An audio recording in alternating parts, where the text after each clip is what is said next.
George R. R. Martin's a big tabletop gaming guy, so, maybe he was thinking a little bit about that. The same is true here. Can we talk about the fantasy, like George's experiences in real life? Because I really want to talk about that. Dungeons and Dragons is real life.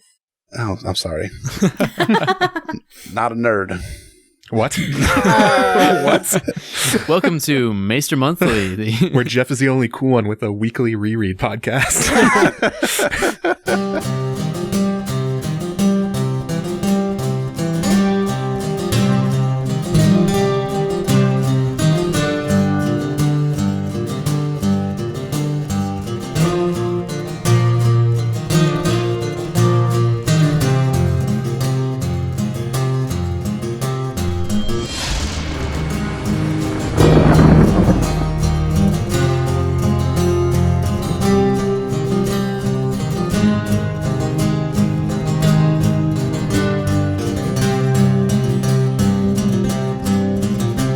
Welcome to Maester Monthly, your favorite pseudo-monthly podcast, hosted by the moderators of the Song of Ice and Fire subreddit. This podcast is spoilers extended, which means we may and will talk about anything, including the Winds of Winter sample chapters and all episodes of Game of Thrones. You have been warned. My name is Michael, also known as Bookshelfstud. My name is Eliana, also known as Glass Table Girl. And my name is Matt, also known as joemagician. And I'm Aeron, also known as AdmiralKird. And I'm Fat Walda. I am Sam, aka -Sam-R-. And I am Jeff, better known as BryndenBFish. On today's episode, we are going to talk about the nicest catches, the hottest topics from the last month-ish on the subreddit, and we are also finally, at long last, going to talk about Resurrection in A Song of Ice and Fire. The long-awaited Resurrection episode is finally here for all those long-time listeners.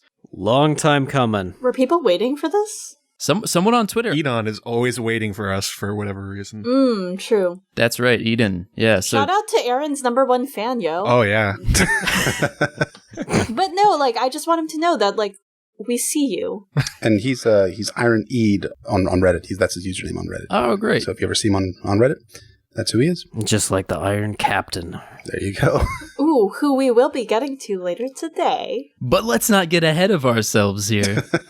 Also want to thank people for all the nice comments we've been getting, like Iron Bank Economist, who said that we're the highlight of his month. That just makes me feel warm and toasty inside. There was a very good comment on the last Maester Monthly episode from Jones Townie 710. Wrong. Uh-oh. Is it Jones Tony or Jones Stoney? We can have that debate right here and now. I thought it was Johnny Stone. Johnny Stoney. It's Jones Stoney. It's objectively what it is. On talking about the Trojan War parallels that we had mentioned last time with Rhaegar, Helen, Menelaus, all that. Yeah, so something that was cool about it is that, we talk, of course, about how, Menelaus is obviously Robert in this, Trojan War parallel, but they're talking about the story of Agamemnon, who is Menelaus' brother, and, a lot of people talked about this, especially during season 5, season 6. It's where Agamemnon burned his daughter. Yeah.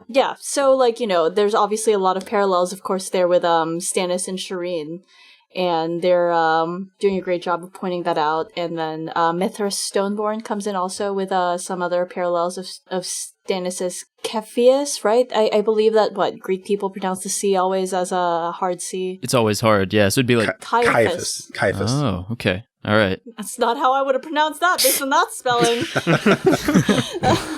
But, we also aren't sure if we said Jones Tony right, so who knows? You mean John E. Stoney? So wrong. Nailed it. John E. Stoney. Freaking wrong. It's all Greek to me. Yeah, there were a lot of really good comments on our last episode, our best of 2017 episode, including one that we got on the evening of recording from @DalisSilzeris on Twitter.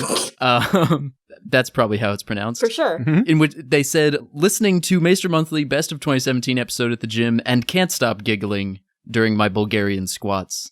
Now, I don't know what a Bulgarian squat is, but I understand that it would probably be difficult listening to Maester Monthly, so I don't recommend, your doctors don't recommend that. You're going to herniate something. Yeah, seriously, cut it out, Dallas. Got her. I mean, doesn't Jeff have a similar story? He was listening to the Pink Letter episode and then while running had to just stop.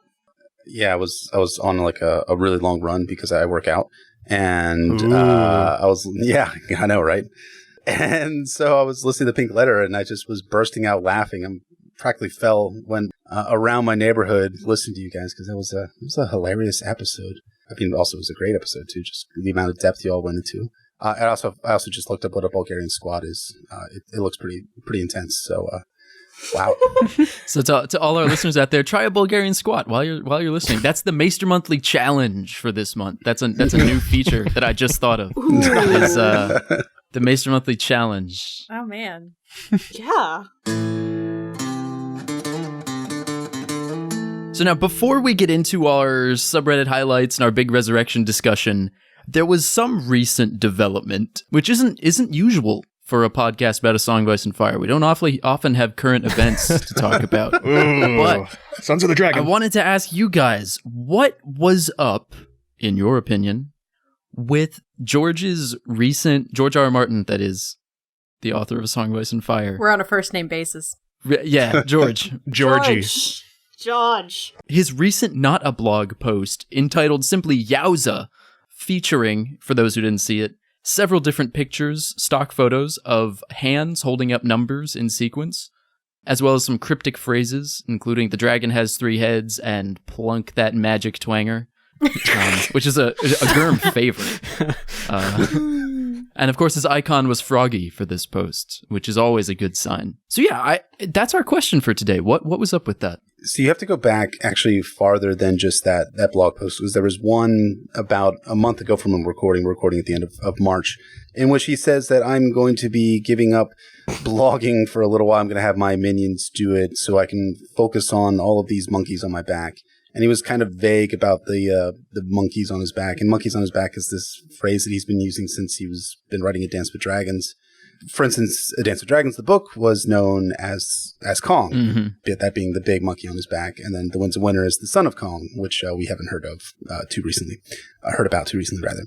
But he tagged it as writing, editing, and television for that blog post. So since then, he's had 2 wildcards, not a blog post, which everyone here was extremely excited to read. I mean, I printed it out and put on my office wall, both of them, and laminated. And then after that, he did a post about the show Night Flyers, which is coming out on Sci-Fi this summer. Is that am I right about that? I don't know if you guys have paid attention to summer or fall. I don't remember. Yeah. But there was a trailer that came out for the Night Flyers, the show, which is based on a George R. R. Martin novel, which I'm sure Sam could expound upon it. If I'm not mistaken, Sam, it's not your favorite George R. R. Martin novel. I quite dislike it, yeah. Oh. Yeah. Wait, why? It's very underwritten in the character department, and it's very derivative in the plot department, and it's very static in the setting department. And none of it really comes together that well. It's not the one I would have chosen for a televisual adaptation. What would you have chosen? Would you have done like Tough Voyaging or Dying of the Light or something like that? Tough Voyaging lends itself to episodes much better. Wait. Avalon? Yeah. What about Meat House Man? That's the perfect one for TV. That would be too HBO for HBO. Everyone loves Meat House Man. Look it up. That almost sounds like it would be Cinemax, but you know. I was going to say. it's That's Skinemax, literally. That's late night. So then he had those 3 posts, and then a week ago, was it a few days ago from recording? I don't remember. But he has this post with the fingers, 4 fingers, then 5 fingers, then 3 fingers, then 4 fingers. So yes, 4, 5, 3, 4. In case you're keeping count. Fat Walt and I were talking about this on Twitter, and I know you had some thoughts about what George is up to with that finger post. Right, so the fingers, this isn't the first time we've seen those fingers. So there was a tag that was post-television where he was discussing the pilots for the Song of Ice and Fire spin-off shows that are being developed by HBO. And apparently there were originally 4 that they were developing, and then HBO was allowing Martin and Brian Cogman to develop a 5th. And so the fingers were representing the number of television shows, spin-offs in development. Right. So that seemed to be an obvious that seemed to be a not so obvious reference to the spin-off shows. We knew that one of the writers, Brian Helgeland, I'm probably mispronouncing the name, but the guy who wrote LA Confidential and Mystic River. And A Knight's Tale. And A Knight's Tale, there you go. A Knight's Tale! Yeah. Dunk store. It is. He ended up signing up with a new movie, I believe. He's writing and directing a movie. I don't remember the title of the movie. So it seems likely that he was one of the shows that was cut. And then there was potentially another one that was cut, which is where we get the Three Fingers. We were down to Three Fingers, right? Yep. Right. But then a fourth finger showed back up. Finally, it's kind of ridiculous talking about this. That's okay. It sounds like they're playing the finger dance, only, they can also reattach fingers, which this sort of idea we'll get into later in the cast. Yes. Oh, that's an incredible tie-in. Yes. So basically, it seems like it's going to be. There's 4 shows that I would say. My guess, and I think Fat Waldo, you might have your own, but my guess is that there's 4 shows that are finalists for HBO for syndication or a pilot run. I guess it's exciting. I mean, I think George has talked about it's probably going to be based on something from history, primarily the pre-Game of Thrones stuff. And things have been suggested. I know that the Dragon Has 3 Heads has been suggested to potentially be an Aegon's Conquest show, which would be right. Well, so that's the other thing is that then after the hands, the finger pictures, there were 4 random sentences. Yes. Mm-hmm. Yes. Right. Mm-hmm. And so that's kind of like it's kind of assumed that this post was about the TV spinoffs. The tinfoil is in trying to figure out if those 4 sentences correspond to the 4 pilots in production, and if so, what the heck they're talking about. Right. Yeah, so Aegon's Conquest is probably one of the ones that they're considering. I've speculated in the past that the Dance of the Dragons is probably the vehicle that George R. R. Martin and Brian Cogman are developing. I think that's a likelihood, given that you have dragons, drama, and it seems to be a focal part of Targaryen history that George is particularly interested in, rather.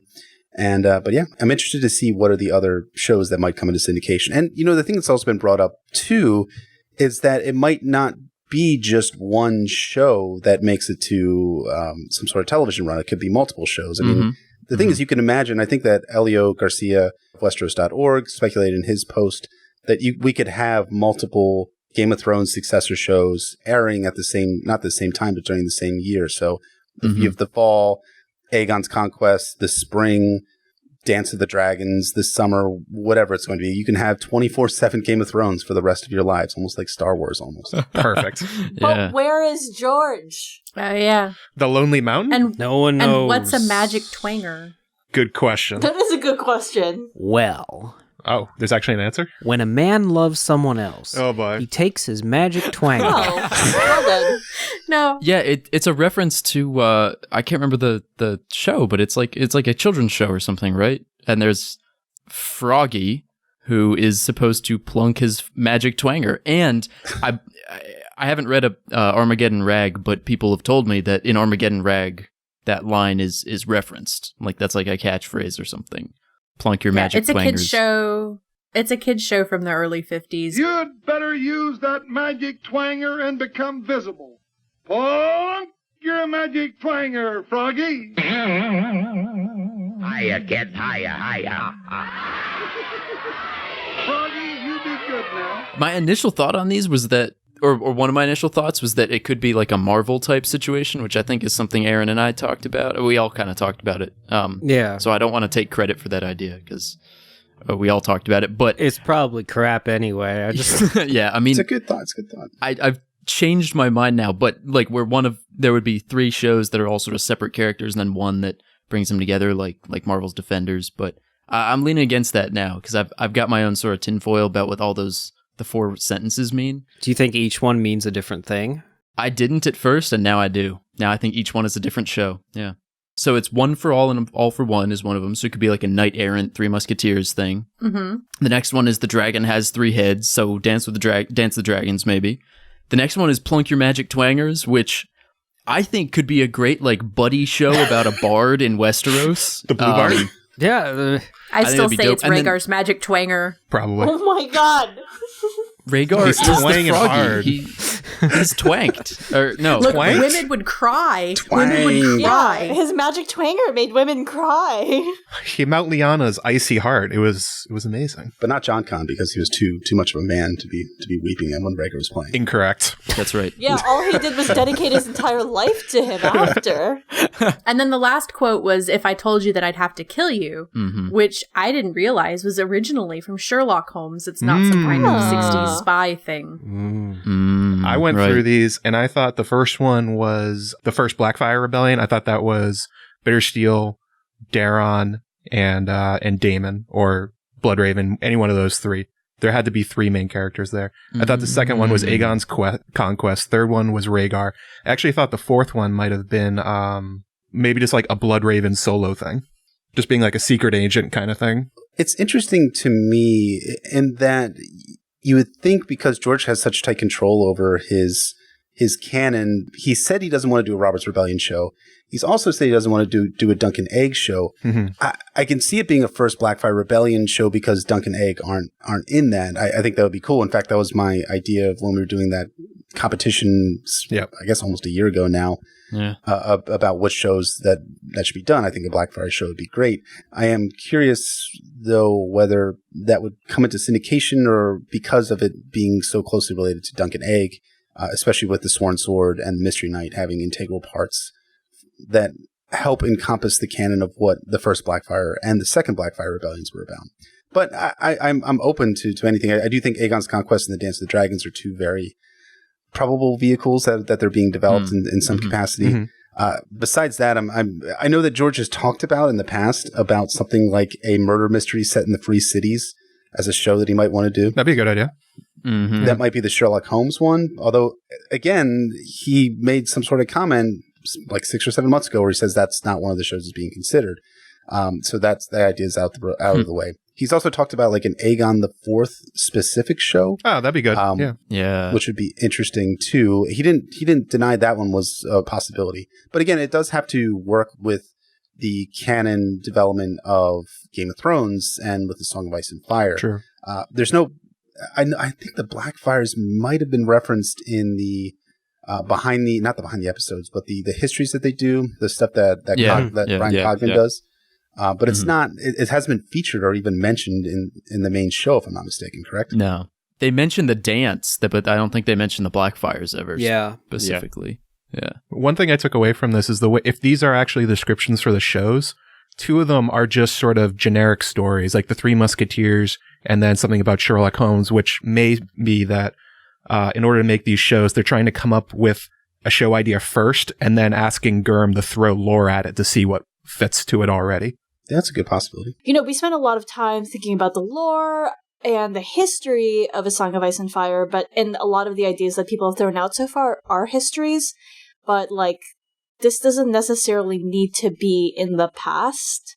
It could be, I don't know, concurrent, it could just be within the world. It could theoretically be in the future of Game of Thrones because we would have an ending from the show. An ending? Yeah. Both the video games happen during the show. They're like interquels, and one of them is good. So there's certainly a possibility to. Wait, which one's the good one, Sam?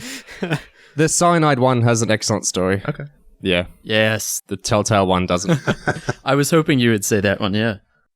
Yeah, I mean, a lot of stuff gets pitched these days as X meets Game of Thrones anyway. So yeah, I'm sure they literally want to do that as X meets Game of Thrones, whether that's Three Musketeers, Sherlock Holmes, the TV show with Froggy plunking his magic twanger, whatever it is. You could have The Sopranos meets Game of Thrones meets Lord of the Rings. Whoa! Greenlit. That's what Amazon's working on. We could see what happens to Dario in Marine, trying to rule Marine. Oh, man. Unless he comes up next season. So there is something that's even kind of, you can call it tinfoil, but it's something that George has mentioned in the past, in that he's wanted some sort of crossover show between Westworld and Game of Thrones, which would be a really interesting pilot potential of having Westeros World or something like that as a potential show.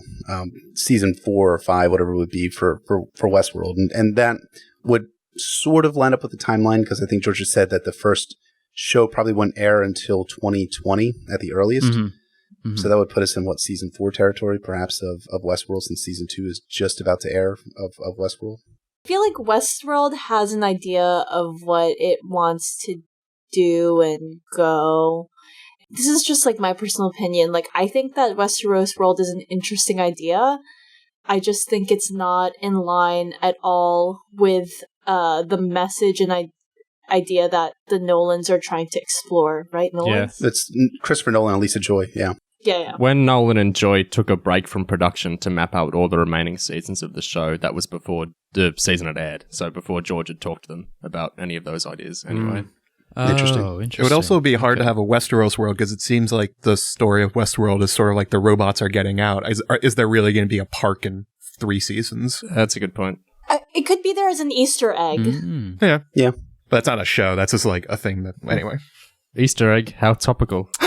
Sam. To hear more about Westeros World, check out our 5-year gap episode, where Sam pitches it as his thing. I did indeed. His magic twanger. As Magic Trigger, yes. It twanged my magic out. I don't like the way that sounds. Can we change the name of our podcast? Is it too late? Can we just be Magic Twangers now? We can. Well, I think maybe that's what our fans are. Every time we speak, we're plunking our... Oh my god, stop. No, I feel like that doesn't work. It doesn't. Actually. I feel like there are wild cards. No, they're the aces and we're the jokers. Ooh, there we go. For a good Wild Cards podcast, check out that one that Aeron was listening to. Oh, yeah. I listened to a couple Yeah, of what minutes. It was awesome. I haven't had the chance to listen Oh wait, more. let's but, give them a legit plug. What are they called? I don't Hold know. on. They just followed us. Let me pull it up. They were really funny, and I was laughing somewhat hysterically. But it was like in a good way, not like a condescending, I'm not a big Wild Cards person way. They were the Aces and Jokers, a Wild Cards podcast. Just like if you want to listen to a little bit of Wild Cards, like, check them out. There we go. Don't try to do a Belgian squat while listening to Aces and Jokers cast. So before we get to our large resurrection discussion later in the episode, we wanted to talk about some of the subreddit highlights from the last month-ish since we last recorded. And the first one I kind of wanted to talk about was this post from March 25th by user BaelBard entitled Euron is Victarion's role model. And this is a great post pointing out the explicit way that George R. R. Martin uses wording, identical wording, to make it very obvious to us that Victarion is just aping Euron's behavior all the time. He thinks to himself in Euron's voice, basically. There are some good examples. There is no wine so sweet as wine taken from a foe, he thinks to himself, and he goes, someone told him that once, his father or his brother Baelon. But later in that chapter, Euron says to his face, there's no wine half so sweet as taken from a beaten foe, which I would agree with BaelBard when they deduced that he had originally heard it from Euron and completely forgotten it and misremembered it as being something his wise dad or cool Baelon said. And then throughout his dance chapters, there are these lines where Victarion goes, well, if the Crow's Eye can do X, then so can I. Or if Euron can do this, well, then I can too. And it's just a great post, I thought, because we all kind of know Victarion's dumb. I mean, George R. R. Martin calls him, I think, dumb as a post at one point. Dumb as a stump. Dumb as a stump. Yeah, dumb as a stump. Both. Both. Even better. And it's not just the quotes. It's also, sort of world domination plans, slavery, a personal wizard, blood sacrifices, cutting out people's tongues. Like, it's all these behavior things that Victarion, while convincing himself that he's fighting Euron, he's really just Euron's puppet and a representative of Euron in the world. So I really liked this post. What did you guys think about this? I love this post as well. I think that Victarion amping or Euron is a really good catch. I think it's also speaking a little bit to Victarion as a character, because he hates his brother, but he's becoming slowly what he hates throughout the narrative. I mean, it goes beyond just from the wine. You have things like Euron makes blood sacrifices to be able to take the Iron Fleet to the Shield Islands and get far away from the land so that you don't have to use the land as a guide. And apparently uses blood sacrifices to get there, or it's hinted at in Victarion's the Reaver chapter. And then Victarion does the very same thing in A Dance with Dragons, where he throws it's horrible, but he throws the male prostitutes into the water as a sacrifice to the drowned god, and then he burns the female prostitutes on the ship as a sacrifice to R'hllor. That seems like a very clear connection between the two brothers, and I think it's kind of a way that you see Victarion, who's not a good person to begin with, become even worse. I mean, Victarion is kind of normal Westerosi bad, or even like normal Ironborn bad, right? I would say he's the type of guy that is happy going around reaving, killing, raping, and pillaging, which is just kind of normal Ironborn stuff, as evil as it is objectively. But Euron is taking that to a whole new level with blood sacrifice, with attempting to potentially bring about the apocalypse down on Old Town. And Victarion is trying to become like that, the same person that Euron is. Victarion is, I don't know. And the thing is, like, I wonder too whether Victarion learned the wrong lessons at the Kingsmoot. His plea with the Ironborn at the Kingsmoot was, we will take what we have, and that's it. Asha's was, we should make peace with the North and hold what we can. And Euron's is, we should just take the whole world over. So it's basically that grandiose villainy. It's villainy. Yeah, it's grandiose villainy, and Victarion is attempting to become that, but he doesn't have Euron's intelligence to be that major endgame villain that Euron seems to be angling towards as we progress into the Winds of Winter. Sure. It's also like the stuff he's saying here, like, if he can mock the gods, so can I. What does that entail? If the Crow's Eye keeps wizards, why shouldn't I? But it's like, what is he doing with the wizards? Yeah. It's true. He's following the base example of what he knows that Euron does, and then trying to emulate that, but not all the even worse stuff that Euron would do. To make like a weird sports example, it'd be like if there was a really great hitter and all you did was copy his pre-at-bat routine, like doing the gloves, but you forgot about the part where you like learn to hit the ball well. Victarion's doing all the dumb stuff that Euron's showing him instead of the hard work Euron has obviously put into being a supervillain. Well, I guess it's because Victarion isn't even trying to be a supervillain. You know, what he thinks about, like, and you can see that in his speech at the Kingsmoot, is he's trying to emulate this idea of what he thinks power is, and what he can see is based on, like, the way that Euron's affected his life, the way that Euron has amassed all of these, like, treasures and become head of the Iron Islands. Euron has power, and he's just trying to find the path there, and he sees that this is a surefire way to do it. Part of the reason that Victarion can, in a way, subconsciously idolize Euron so much is because Euron is able to take the things that Victarion has or wanted, such as, like, Victarion's wife, as opposed to the way that Euron did not abuse Victarion the way he did the other brothers. So the other brothers have been completely disillusioned and are terrified of Euron, but Victarion is trying to still be that. I was going to say, it occurs to me that Euron has gotten rid of other competition and has gotten rid of other brothers, and Victarion is only alive because Euron wants him to still be alive. So it's interesting to think about what Euron thinks he's capable of accomplishing before he turns traitor. He's an Uber driver. He's just driving the fleet to Marine. Or is it because Euron doesn't really see Victarion as a huge threat? He kind of folds him in to an extent, while he tries to, in some way, neutralize Asha's threat by marrying her off.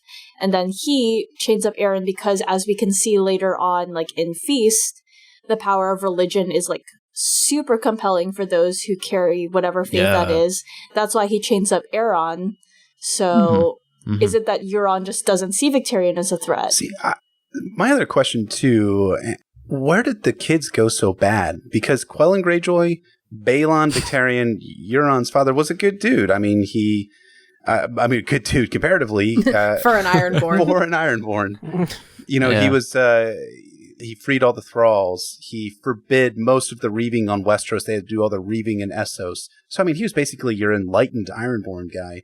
But the kids are all man. Like, they're just like, all of them have different varying degrees of either religious extremism, just a basic brutal stupidity like Baelon and Victarion, or becoming a mystic supervillain in the case of Euron. And I mean, there's other brothers too, but they're all dead by the point of the story that we're introduced to the three Greyjoys at the Kingsmoon just before. I think it all goes back to Euron. I mean, the Crow's Eye, if you believe the tinfoil, it's because he's actually like a skin changer. So from Yeah.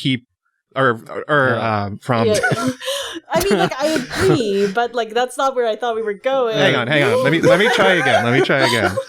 If you believe the tinfoil about the Crow's Eye, that Bloodraven contacted him when he was young, it appears to have awoken something very evil in Euron, or some dark part of him. And it seems like he's just like washing over the Iron Islands, just destroying his family just because how manipulative and evil he is. They probably would have been fine without Euron.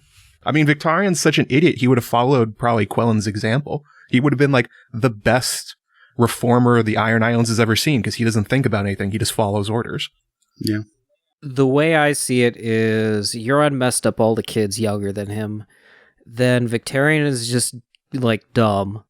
And then Baelon felt like shamed because that they got nothing out of Robert's rebellion. Like they fought at the very end of the war and it just got his father killed. He probably heard quite an earful about that and it colored his thinking for the next many years. And then it was after that also the raid on Lannisport. That's when Aeron like went drowned and may have, well, I mean, it's a resurrection episode. More about that later. We maybe talk all about that life. Yeah, so there's reasons for there to be changes to their characters over time.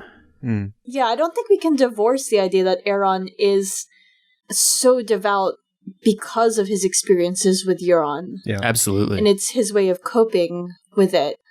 Victarion, I don't know, like Aeron, not Aeron, sorry. Victarion, Aeron. Yeah, like Aeron said, was, he's just like, he's just what he is, like he's neither like necessarily toxic nor bad. He's just he's very malleable. Baelon seemed like, I guess, okay for An Ironborn. Yeah, he was okay. But I think it really just comes down to Euron. And granted, this is obviously colored by my experience of reading an Ask Reddit thread, which may or may not be factual, of, hey, psychiatrist, how did you know your patient was a sociopath? And people describing people with like antisocial personality disorder. So take none of this factually.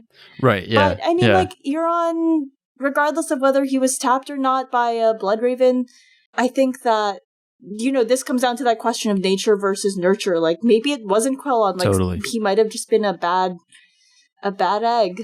Yeah. Right. Dunk and egg. Right, sure. I mean, you can compare him to Ramsay, interestingly, and obviously Roose isn't a great father figure, but Domeric Bolton seemed to be turning out okay, and then Ramsay didn't. So, I mean, it's kind of a similar thing where just like this one, horrifying person just tears this whole family down around them. Well, to be fair, Domeric was fostered, wasn't he? He went to the Vale. Yes. Oh, yeah. He was nowhere near Roose for most of his life. Absolutely. The Red Forts, right? Yeah. He was fostered with the Red Forts. Yeah. As opposed to the Dreadfort. Oh, okay. Oh. Well, the Red Forts aren't great either, but Better than They Roose. Dreadfort. Yeah. welcome to the Vale chapters, the Winds of Winter. That's right. I mean, look, the Dreadfort is just a bunch of red forts with a D. So Oh. Victarion is definitely a bitter man about his brother. Speaking of bitterness, thank you, Aeron. My highlight for this month is called The Authentic Recipe for the Tart Arya, Filches and Harrenhal by Kababababal, or in the vein of other usernames we've read aloud, Quadruple B Le. So Sounds French. what they're doing is they're disputing the recipe that's in the official Game of Thrones cookbook, A Feast of Ice and Fire, which is a fantastically fun cookbook that I cook things from because that's just my life. Same.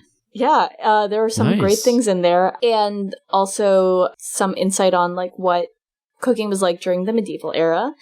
And essentially, the tart that they propose that Arya Filches from Harrenhal is like very sweet, uses sweet red wine, uses honey and dates and prunes and currants and figs, etc.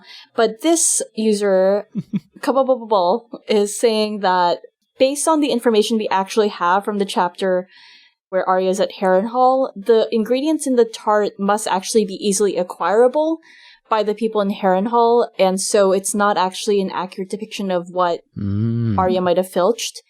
The tart from the cookbook would be a good representation of a tart from the medieval era, just not the specific one that Arya filched. So rather, they say that the sorts of nuts that could have been gathered, because they stressed that the food that would have been available at Harrenhal during that time was easily foraged, would be like hazelnut, walnut, and almonds. And that the cheese should have been like a sharp cheese or a hard cheese, as opposed to, in the modern take of this, they suggest like goat cheese. So it should have been something like they suggest cheddar cheese instead, and that there should be apples. And they also even talk about the crust. So the crust that's suggested here in A Feast for Ice and Fire is a medieval sweet dough, which involves eggs, water, flour, and even a pinch of saffron, because we getting fancy out here. But what this user suggests is that it would actually be more of like a puff pastry base, in that it would just be water and flour. So I just thought this was like a really cool like analysis that I don't see very much of at all on the subreddit, and I am I'm really into food. Like everyone, like, you know, people are like into food, you know, you gotta eat it to live. But like, as I showed everyone before this cast, like of the tabs that I like have to collapse and save, 31 tabs open at a time, and all of those are recipes. That's just who I am. Good lord. This is what Pinterest is for, yo. Yeah, it is what Pinterest is for. And like, I also have been looking up recipes there, and this is who I am. And I just really thought this was such a cool post and wanted to highlight this. And they also even have a lot of sources, primary sources and secondary sources, so you can do your own research on the kinds of like foods and pies. So I really like how they omitted using saffron, because in Davos's Dance with Dragons chapters on the Isle of Sisterton, it's mentioned specifically over and over how rare saffron is, because it crashes on the island from a trader cog from over all out in the east. And Davos just having like a little bit of that in his soup was like a big deal to him. So if in the official cookbook, if they're using saffron, that's not really appropriate. even nowadays, it's kind of expensive. Even in modernity, saffron is. I rarely find it in the grocery stores around where I live. So you have to go to a specialty grocery store to find it, and it's expensive as well. Yeah, even now. Yeah, totally. I love how truly effortful this post is. Like they did not half-ass anything in this post. It's so thorough, and the distillation of it is this wonderfully simple tart, which is probably delicious. Even talking about the shape of the tarts, like would it be an open tart or would it be like a closed tart, like covered with dough? So that way, because it talks about them stacking it in baskets, and if it were an open tart, you wouldn't be able to do that. So right. They also straight up provide a recipe if you want to make it. Oh yeah, exactly. This looks delicious. I want to do this, but I don't want to put in the effort. You don't even have to make your own dough. It just says like a pack of puff pastry. This is super simple. Yeah, you can totally buy that at the grocery store already. You guys should make some for Ice and Fire Con or Con of Thrones and experiment and see how it tastes. Yeah, I might. Oh yeah. One of the things I really love about this post is the analysis of all of the farming that's occurring in the Riverlands to produce the ingredients for these tarts. I'll read a few lines here. It's fascinating and a little funny too. It says, watered by the trident and its three branches, also serving as a means of transport and thereby promoting a flourishing trade. So that's to talk about trade too. The climate of the Riverlands is likely to resemble the mild and fertile Central European climate, causing a similar flora as well. This makes the land suitable for settlement, farming, and conquest. And they cite the World of Ice and Fire, page 151. Suggesting an especially rural landscape, mostly farms and fishing villages with small holdfasts as described in A Clash of Kings, page 140F. What is that? What's 140F? What page is that? Feast? I do not know, but I'm also impressed that they put page numbers, to be honest.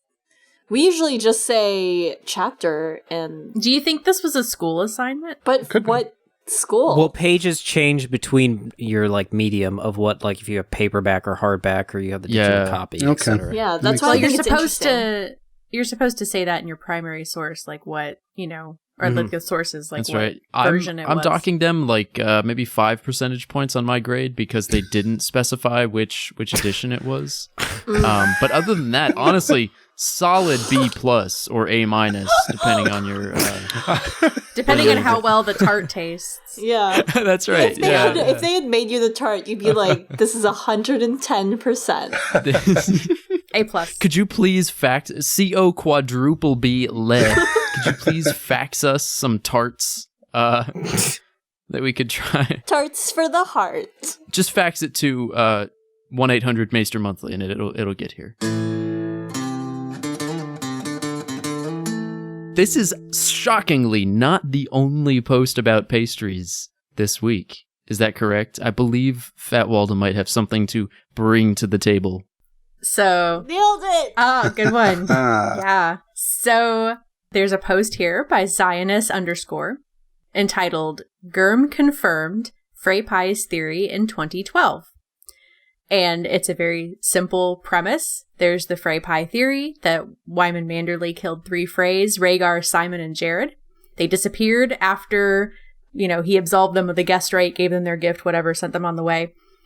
They disappeared on the way from White Harbor to Winterfell, but, Wyman shows up with these 3 huge meat pies for Ramsay's wedding feast.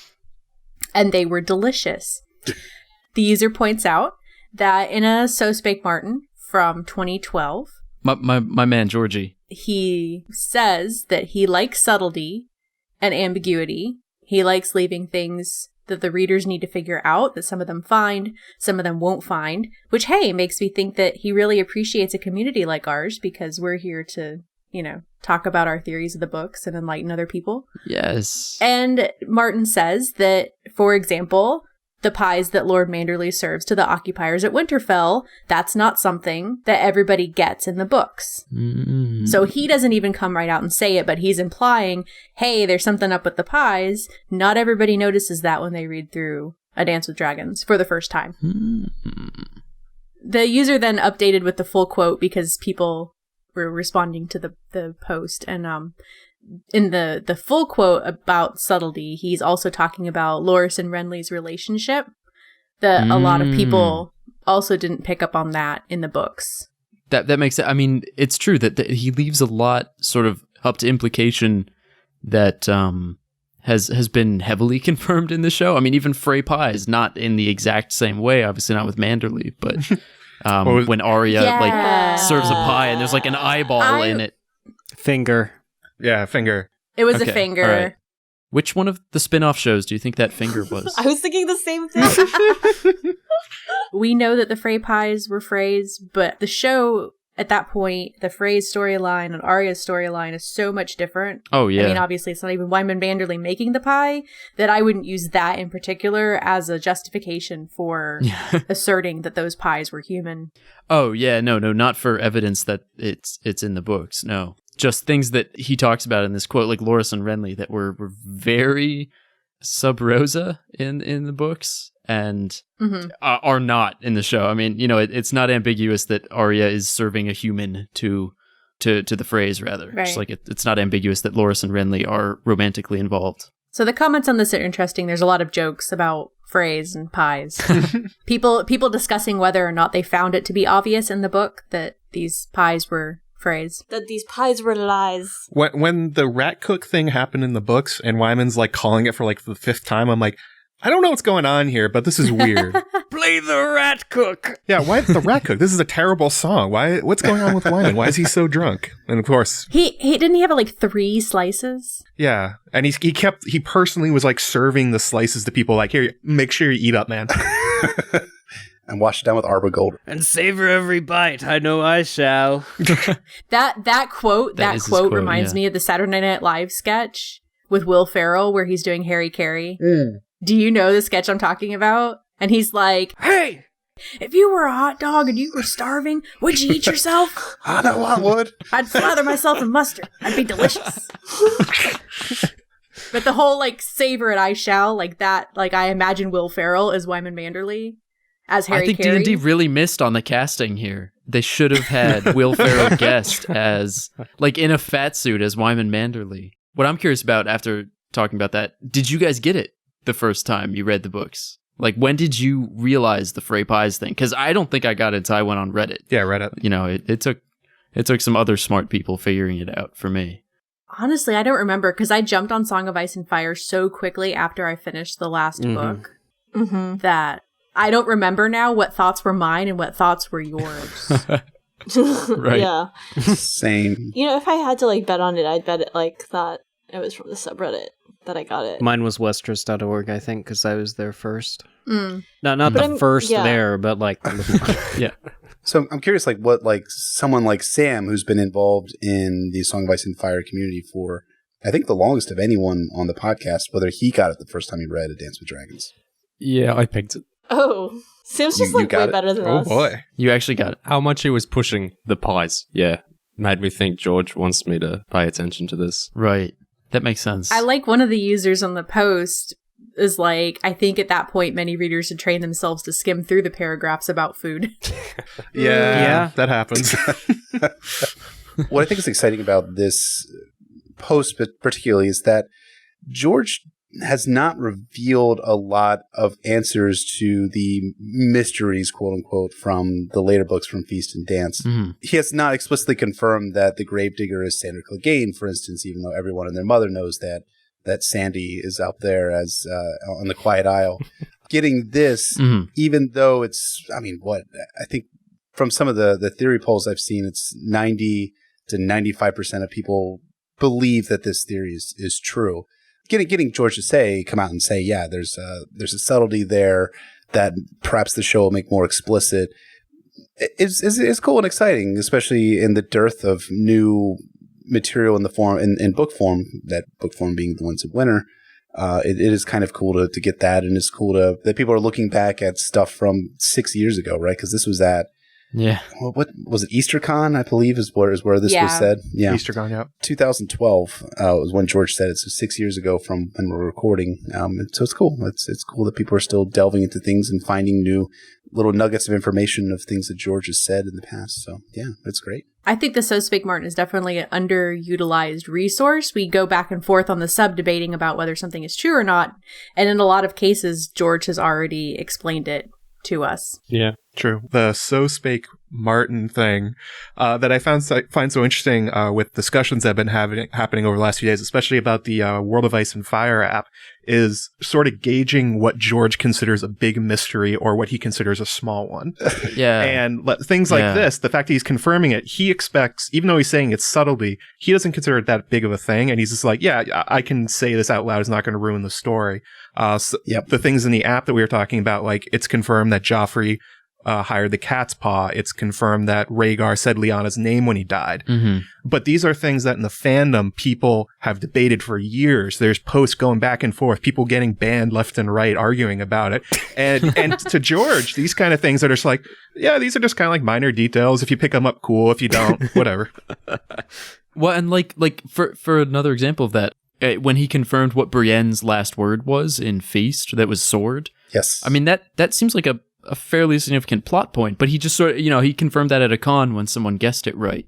Right. Well, that's what I was thinking of when I was saying about the So Spake Martin. It's like when I read the book, I had no idea what word, she said a word. Right. What word? That wasn't obvious, George. But then he does confirm that later. Yeah. I mean, it's interesting you bring that up in the context of people and their theories, because when I first read that passage, to me, it was clear. I always thought the word was going to be Stannis, because when Brienne pledges her sword to Lady Catelyn back in Clash of Kings, the one thing that Brienne asks for is that Catelyn never holds her back from going after Stannis. And Catelyn acquiesces to that. She says, when the time comes, I will not hold you back. Right. And so I always thought it was going to be Stannis. But, I mean, if George says it's sword, then it's sword. Sword. Sword.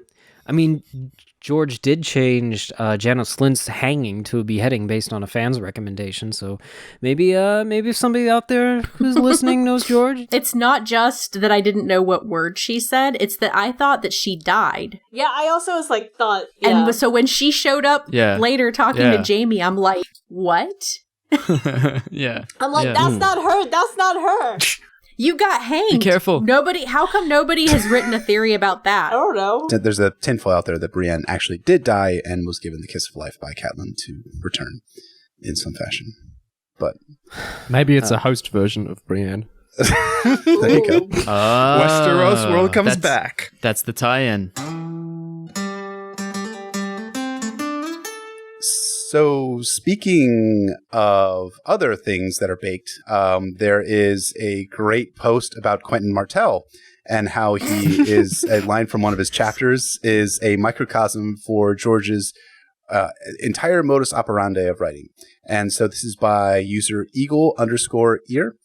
He says, I know this quote has been analyzed before, but in the final Quentyn chapter in A Dance with Dragons, so that is the Dragon Tamer, before he gains access to the dragons, Quentyn thinks to himself, quote, the hero sets out with his friends and companions, faces dangers, comes home triumphant. Only some of his companions don't return at all. The hero never dies, though. I must be the hero. And then he goes on to say, that right here is George R. R. Martin's entire modus operandi in a single sentence. Every point of view character and every non-point of view character, except perhaps Dolores Ed, assumes that they are the hero. Isn't everyone the hero of their own story? And I thought this was a terrific post. It came out about 2 weeks ago from when we were recording. I was immediately excited reading this because I always feel like that and I know Michael will agree, that Quentyn is under-analyzed and under-loved by the community as a whole. Even in the years since Quentyn has had a bit of a rehabilitation among the fandom with different meta-analyses written by, Michael, Adam Feldman, poor Quentyn, and other folks in the fandom have written a number of terrific stuff about him. But yeah, that's a really good point. I believe that Quentyn thinks of himself as the hero, but he's not the hero of the story. He's not Jon Snow. He's not Daenerys Targaryen. Unfortunately, he's this guy who ended up with his endpoint being, as he's being roasted by Dragonfire and eventually dying a few days later. Yeah. There was one other part of that, and that I do think that there's a definite part of George R. R. Martin's modus operandi that everyone is the hero of their own story. That is something that George has said over and over again. But I think George does a great job of integrating something else in Quentyn's storyline, which is really important to remember as we're reading a story. And that the people around Quentyn are telling him, you got to turn back, man. Like, this is not going to end well. And the best encapsulation of that comes from Sir Gareth Drinkwater, who says, men's lives have meaning, not their deaths. And unfortunately for Quentyn, his death is not necessarily meaningless in the narrative side, but it is meaningless in that he didn't fulfill his ultimate mission or his purpose. It would have been better had he turned back towards Dorne and returned to his father alive, but now only his bones will return, as we find out in Barristan's final chapter in A Dance with Dragons. Absolutely, yeah. I mean, you knew I was gonna like this post as soon as you put it in the document. I mean, I feel like this is also why it's important that Quentyn is dead at the end of the book, because Dance with Dragons ends with the epilogue, then Dany's chapter, and then Barristan's last chapter, where he starts looking down at Quentyn's body, and that's like the perfect ending for Dance, because it's about how trying to be the hero and just being the fantasy protagonist isn't a default win condition. Yeah, it's like not all men are meant to dance with dragons, is Barristan's thought about Quentyn as he's standing over his body in his final chapter. Yes, exactly, yeah. And I mean, there's a reason that's the title of the book, and we all thought it was because there was going to be a, actual Dance of Dragons, but it's so much more subtle and nuanced than that. He's like a level 34 Warcraft player that goes into like a super 90 level high raid dungeon, and just sneaks his way past all the enemies and makes it to like the final boss, and is like, I must be the hero, and he takes his sword out and just like gets whacked in 2 seconds. Yeah, he's the guy that runs into the dungeon and aggroes everything because he's too low level, and then the dragons roast him. It's perfect. Well, that is, it's funny you say that though, because like that's what happens. I feel like that's a tip for dungeon masters, for DMs when you're playing Dungeons and Dragons, is like don't let your characters feel like they're invincible. Like if they run into a level 20 red dragon or whatever, they should be burned. If they're level 1, they're not gonna just walk in there and stomp everything. Because that's what makes the game fun and interesting, and it makes it feel like it has depth. And the same is true here. And George R. R. Martin's a big tabletop gaming guy, so maybe he was thinking a little bit about that. He's not a great warrior. He survived the Stepstones. He went into battle at Astapor, but it was like a slaughter.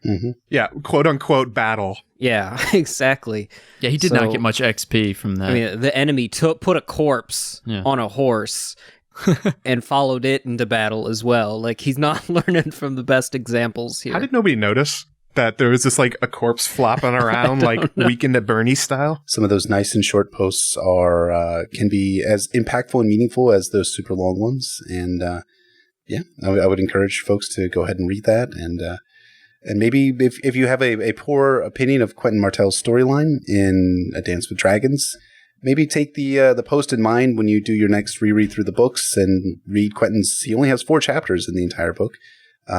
Keep that in mind as you're going through, that there's a greater narrative purpose for Quentyn, and it's to show that he thinks that he's protected because he's the hero of the story when he's not, unfortunately, for the reader as well as for Quentyn himself. It's also kind of interesting in a meta way that I'm sure you guys had the same feeling when you were reading through A Song of Ice and Fire. You felt like Jon could never be hurt because he is the hero. He's the hero that Quentyn thinks he is. Yep. And then he kills Quentyn, and you should be sort of going like, oh wait, he's killing somebody that thinks he's a hero, and he does it to Jon, and it's kind of like an interesting foreshadowing way of pulling that forward. Yeah.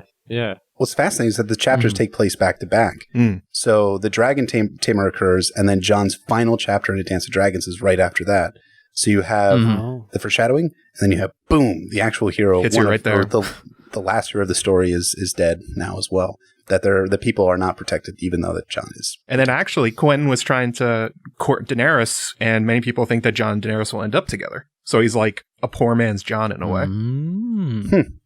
That's worth a post. Poor man's Jon. Ah. He's not a poor man's Jon. Uh-oh. Doran Martell is a very wealthy man.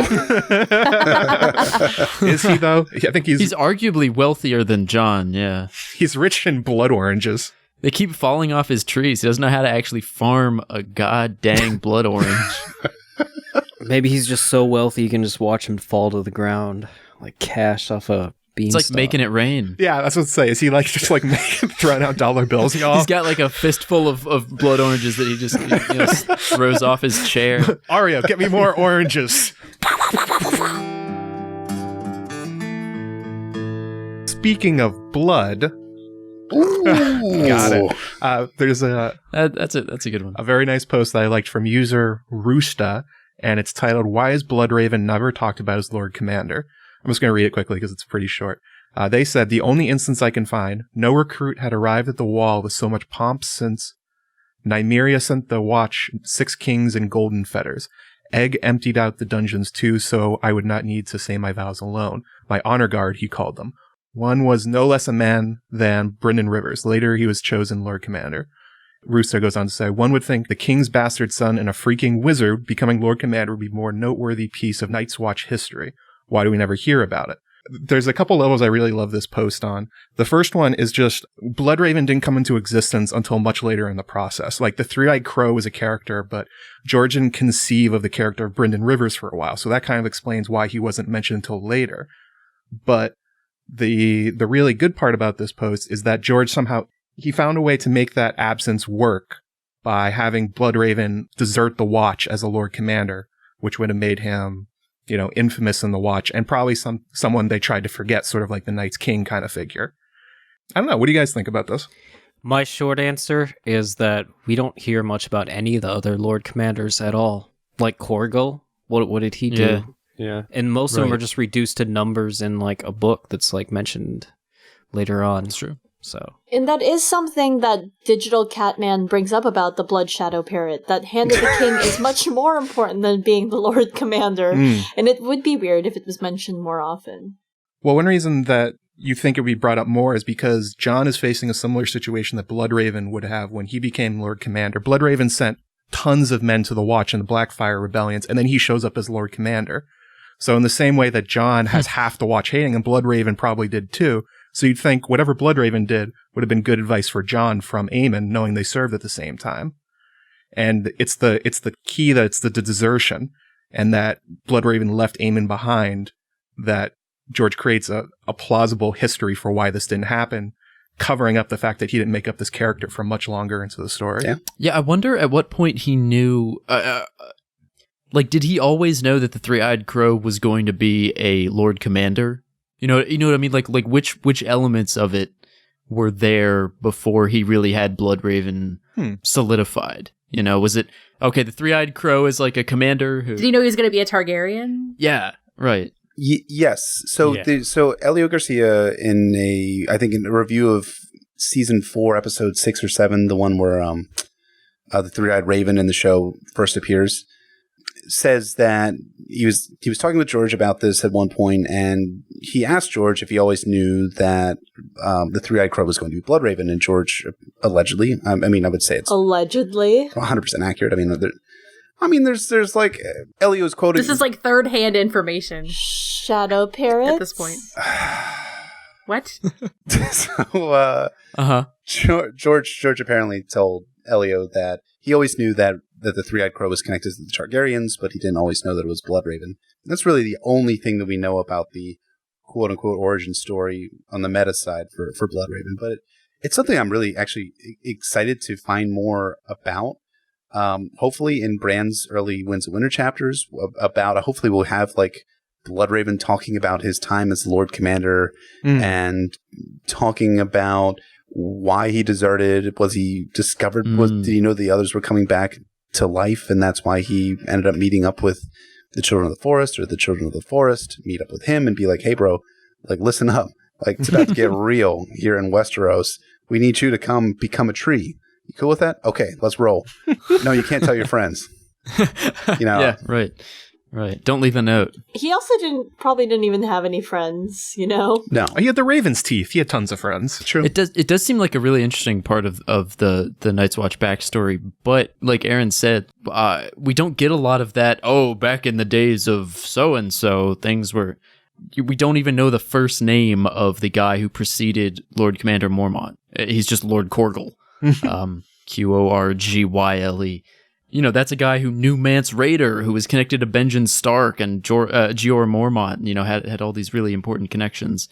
And we just don't know anything about him. So maybe that's intentional, and that's part of what Sam is there for. Like, he's digging through the archives, and he's like, wow, there's so much interesting stuff here that nobody ever talks about. Well, one thing about Bloodraven, even in A Feast for Crows, I think it's Daron, or how do you pronounce his name? Is it Darian? I think he sings the song of the Thousand Eyes in One.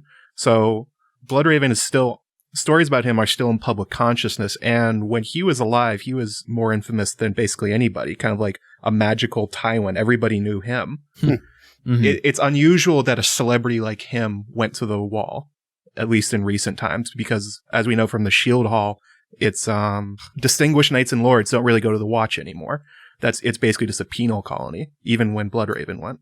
I guess it's also comes down to another thing that like user Crimson and Red 88 brings up, where it's that because he's the Three-Eyed Crow, he's just intentionally shrouded in mystery. Like, true, that we would learn more about what his deal is in his current capacity, like as a Lord Commander and as a hand later on. It's just that because George wants to reveal it through the context of the Song of Ice and Fire story, that, as you said, those stories might be in public consciousness, same way as, like, you know, Ned has his thoughts on the parentage of Jon, but he doesn't reveal it explicitly in the story. That Bloodraven's story is also the same. It is subtle, just like the Frey Pies. It's nuanced. Hashtag nuanced.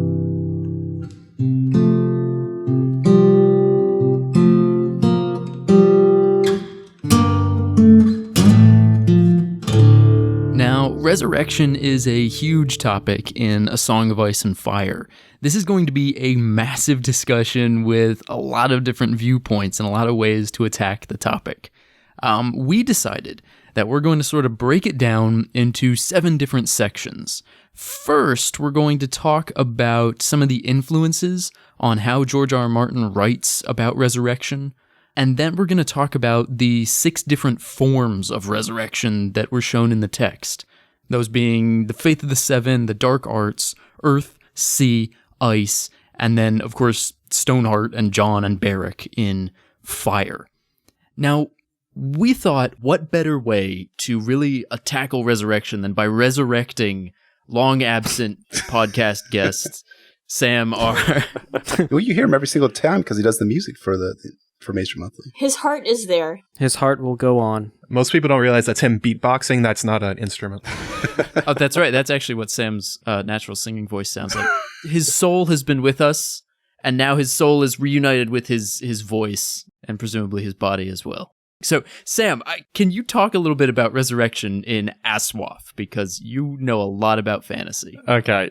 I think the easiest way to understand resurrection in George's writing of A Song in Ice and Fire is to look at his thoughts on Tolkien, since so much of the series is kind of framed as a reaction to fantasy, in particular Tolkien's take on it. Mm-hmm.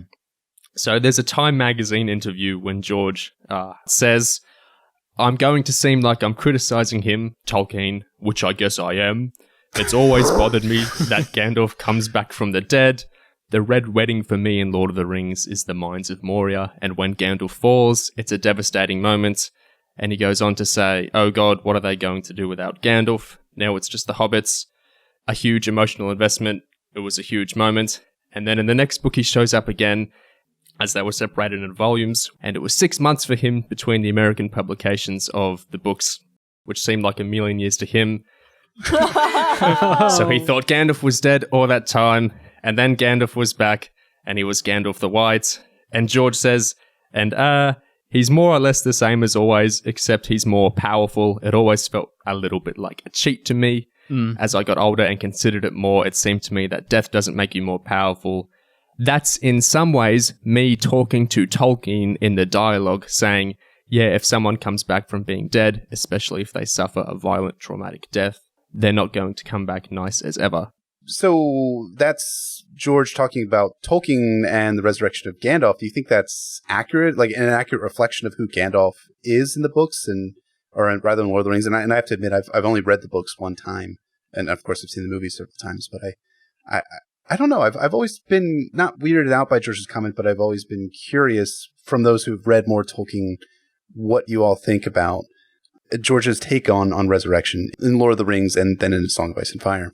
I think it's tricky in that A Song of Ice and Fire is coming decades after. Fantasy is really crystallized as a genre, and George is really framing this, as a reacting fantasy, a comment on fantasy, saying, things to the genre as it's formed. Whereas Tolkien was making more myth, more in the vein of a saga than anything. I think he was grounding it in much more of a religious and a Christian and a mythical sense. So an angelic figure like Gandalf coming back from the dead didn't feel to me as jarring as George's much more emotionally grounded series when characters return. That's true. And I think my issue with his comments there, his emotional investment in the series makes perfect sense, and I agree with a lot of what he's saying, but I think it kind of folds back on itself because he's kind of couching his resurrections as a comment on someone else's story rather than like a meaningful part of his own, because his characters are coming back worse for wear, as he says, but they're still coming back. It's still invalidating death. I don't think they need these transformative experiences to comment on fantasy tropes. I think the stakes and the emotional investment of his own series is more important than having a little dialogue with Tolkien. When he's saying the characters should have stayed dead for the sanctity of the story and presumably the narrative stakes and the emotional grounding. And then he says in this 2011 John Hodgman interview, he says, my characters who come back from death are worse for wear. In some ways, they're not even the same characters anymore. And I think he pointed out Gandalf doesn't come back exactly the same. He's less likable. He's less relatably imperfect. Mm-hmm. George is amplifying that sense of dissatisfaction with a returning, resurrected character. But why not just not resurrect them at all, since that was what he was complaining about in the first place? That's true. Right. And one thing that Tolkien does that makes Gandalf's resurrection kind of weird is that he doesn't really harp on the fact that Gandalf is not a human, that he's an angel, basically. And if GRRM took something from that, it should have been, if you're going to include a mechanic like this, like, make sure everyone knows it's possible and, like, understands what's happening. Once you understand what Gandalf is, his resurrection makes total sense, because he sort of can't really die, because he's not really an old man. He's like a crazy godlike figure. So, should have taken that part away from it, instead of, like, he should have come back worse. Yeah. And speaking of coming back worse, I think Lady Stoneheart is the one I really fixate on because she comes back in the very same book as the Red Wedding. If you're a really motivated reader, it might even be in the same sitting that you're reading. Yeah. I think the show excising her wasn't a bad decision. Ooh.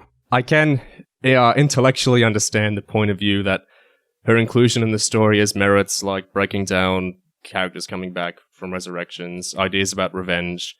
I don't think it was worth potentially taking the teeth out for some readers of such a monumental, perhaps the most emotional moment in the series. When it's a series built so much on realism, treating characters' emotions realistically, grounding their psyches and how people actually conduct themselves emotionally in the real world, bringing so many characters back from death, I would say, at least for me, increasingly lowers the stakes of death and makes it harder to emotionally invest in, if not the characters, their supposed deaths, especially when you couple that with the way he likes to end his chapters with the cliffhangers that trick you into thinking maybe a character has died. It makes death feel like a game, like a writerly trick, instead of something grounded in actual emotional stakes we can relate to. I think it feels more like a puzzle and a game than a reflection of our reality in this fictional setting.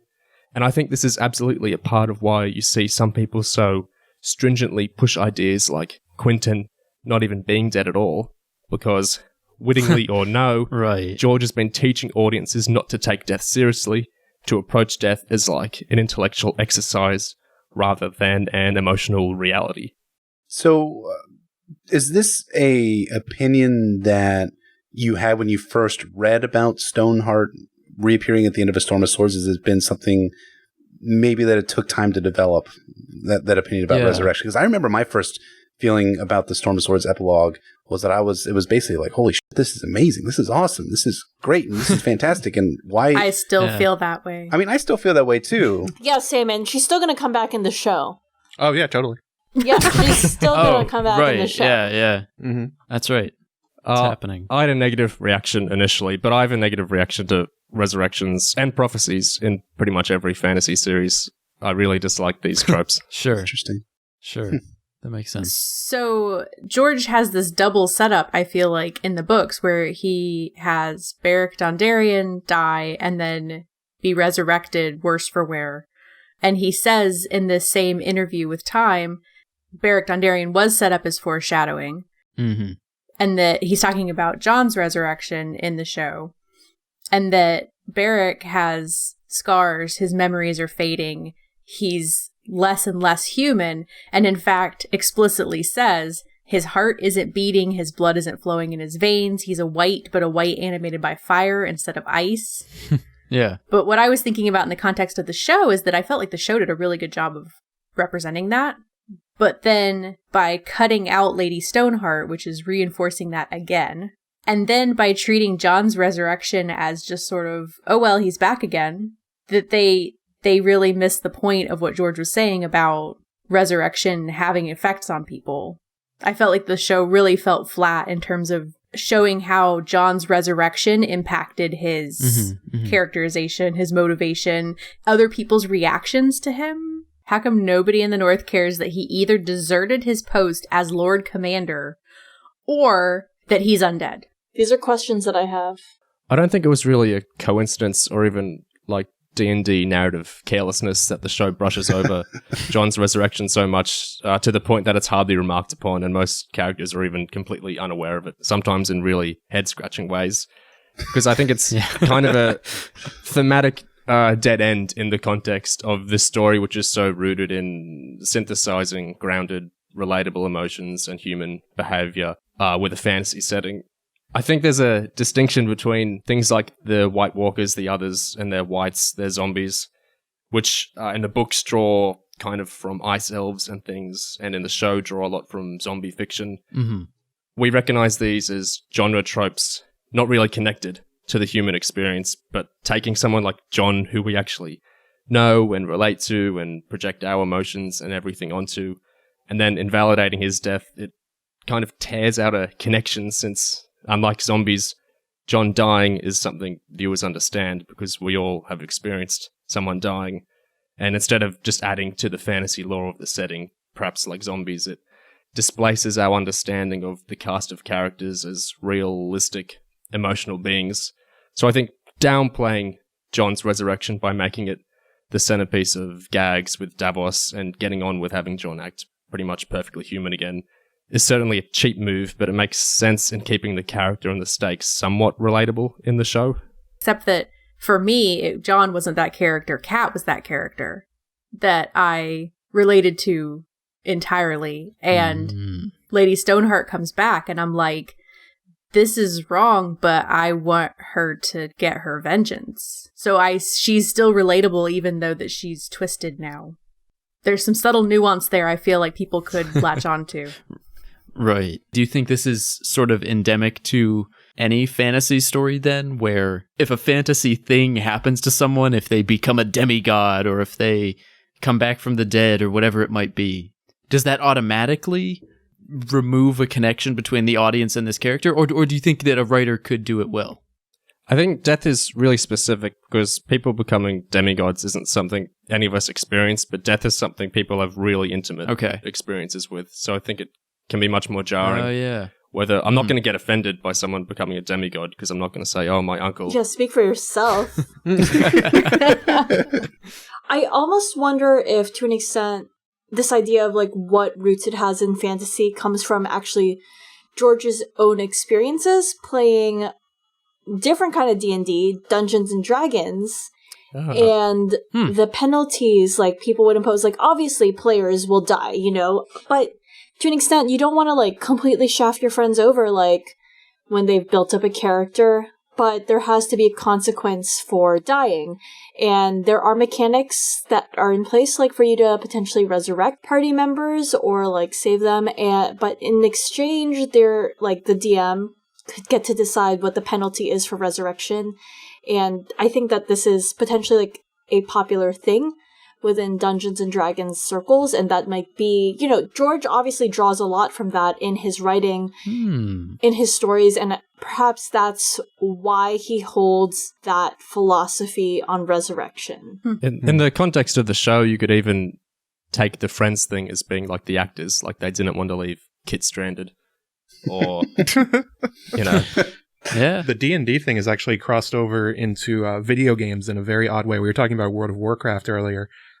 Your character comes back all the time. Yeah. You get a minor penalty when that happens, but then they have story moments that for the overarching game, and you see characters die, and you're like, but why didn't you just use the resurrection spell? We all know it's here now. Just bring them back to life. It's Final Fantasy VII, man. It's Final Fantasy VII. Yeah, it's like Phoenix Downs. Yeah. Yes. Yeah, and that does kind of like transition well into getting a little bit deeper into George's motivation in writing about resurrection. I know we've had a number of internal conversations about what we think is animating George here. Obviously, Tolkien plays a huge part that George is responding to. And I get also, too, that fantasy tends to respond to each other a lot.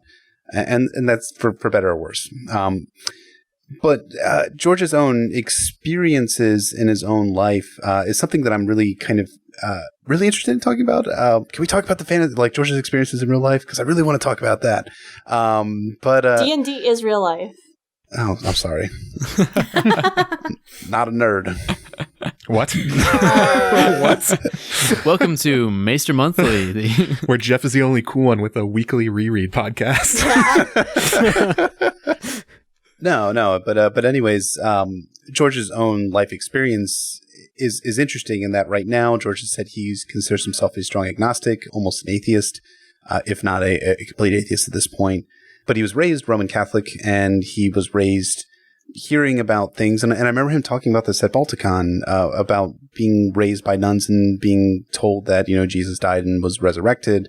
And that playing a major role, perhaps, in the foundation of George's take on resurrection in fantasy. You know, when Jesus returns in the New Testament, he returns as having conquered death and sin and all these types of things, which, you know, if you go to church this weekend, or I guess several weekends ago or weeks ago, whenever you're listening to this podcast, for Easter weekend. Or in several weekends from now. There you go. Yeah. The next Easter. There you go. You'll get that message of Jesus as the conqueror of death. George's take on it seems to me to be almost kind of reacting strongly against that. And something that I've kind of picked up on a little bit is that George's take on religion in A Song of Ice and Fire is not particularly positive.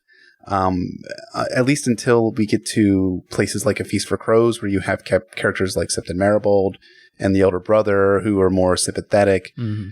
But before that, you have characters who are religious who are not necessarily sympathetic. You've got corpulent High Septon who has to be carried around because he can't walk.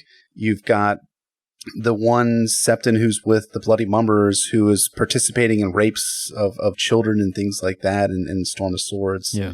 It does feel very much like George's take on resurrection might be a natural permutation of his kind of anti-religious feelings. And I don't know if that's accurate because I don't want to speak to George's mind and heart necessarily, but I do think that him is looking at resurrection and having, Beric and Catelyn and potentially Jon Snow come back as different and worse characters is kind of reacting not only against Tolkien, but reacting against Christianity as well. And I don't want to say that George is anti-Christian or anything crazy like that, but... Right, yeah. I think there's definitely grounding and evidence for that. If anyone reads George's short story from 1979, The Way of Cross and Dragon, about a far future space inquisitor going to stamp out this great Judas cult that's arisen in space, and it hinges around this big meaty conversation about the value of religion and supposed falseness of religion.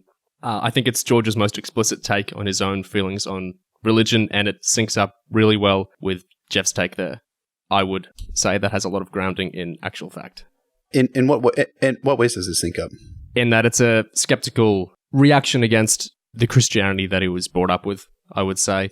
There's a lot of mulling over Jesus and the way Christian denominations in particular have such a ritualized take on elements like that. Interesting. I would somewhat disagree with that take based on, it's been a long time since I've read these chapters, but Catelyn's, first 3 book chapters, I think she finds a lot of strength in the Faith of the Seven as she's going through the trials of what she's experiencing. And it doesn't feel, at least in those chapters, like it's condescending or negatively impactful on her life. I love the cat chapter in Clash of Kings where she's in the Sept and she's praying to the various aspects of the Seven. And the Seven is the only religion that we see in Westeros that doesn't do anything. There are no miracles. There's no actual resurrection from the Seven. But we do have characters like Cat who draw a lot of strength from their faith. And there's a So Spake Martin from September 2004 where George was at a Worldcon panel. They were talking about creating gods in fantasy, and he says that in the real world, he doesn't see gods, but he does see religions. And so when he's writing, he creates religions, not gods. Mm-hmm. And what Kat is getting from her faith is not something that needs to come from a god, right? The faith is her strength.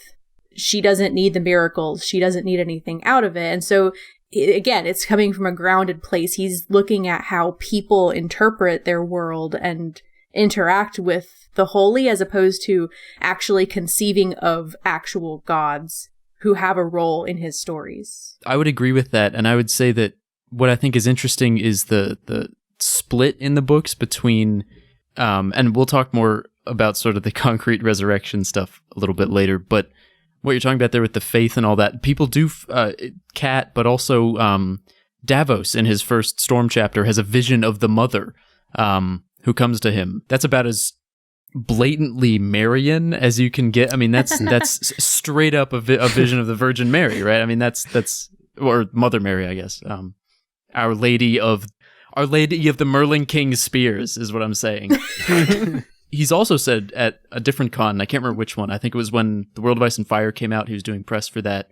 If people saw someone walking on water, they would be likely to believe in that person's god if they claimed there was a god responsible for that.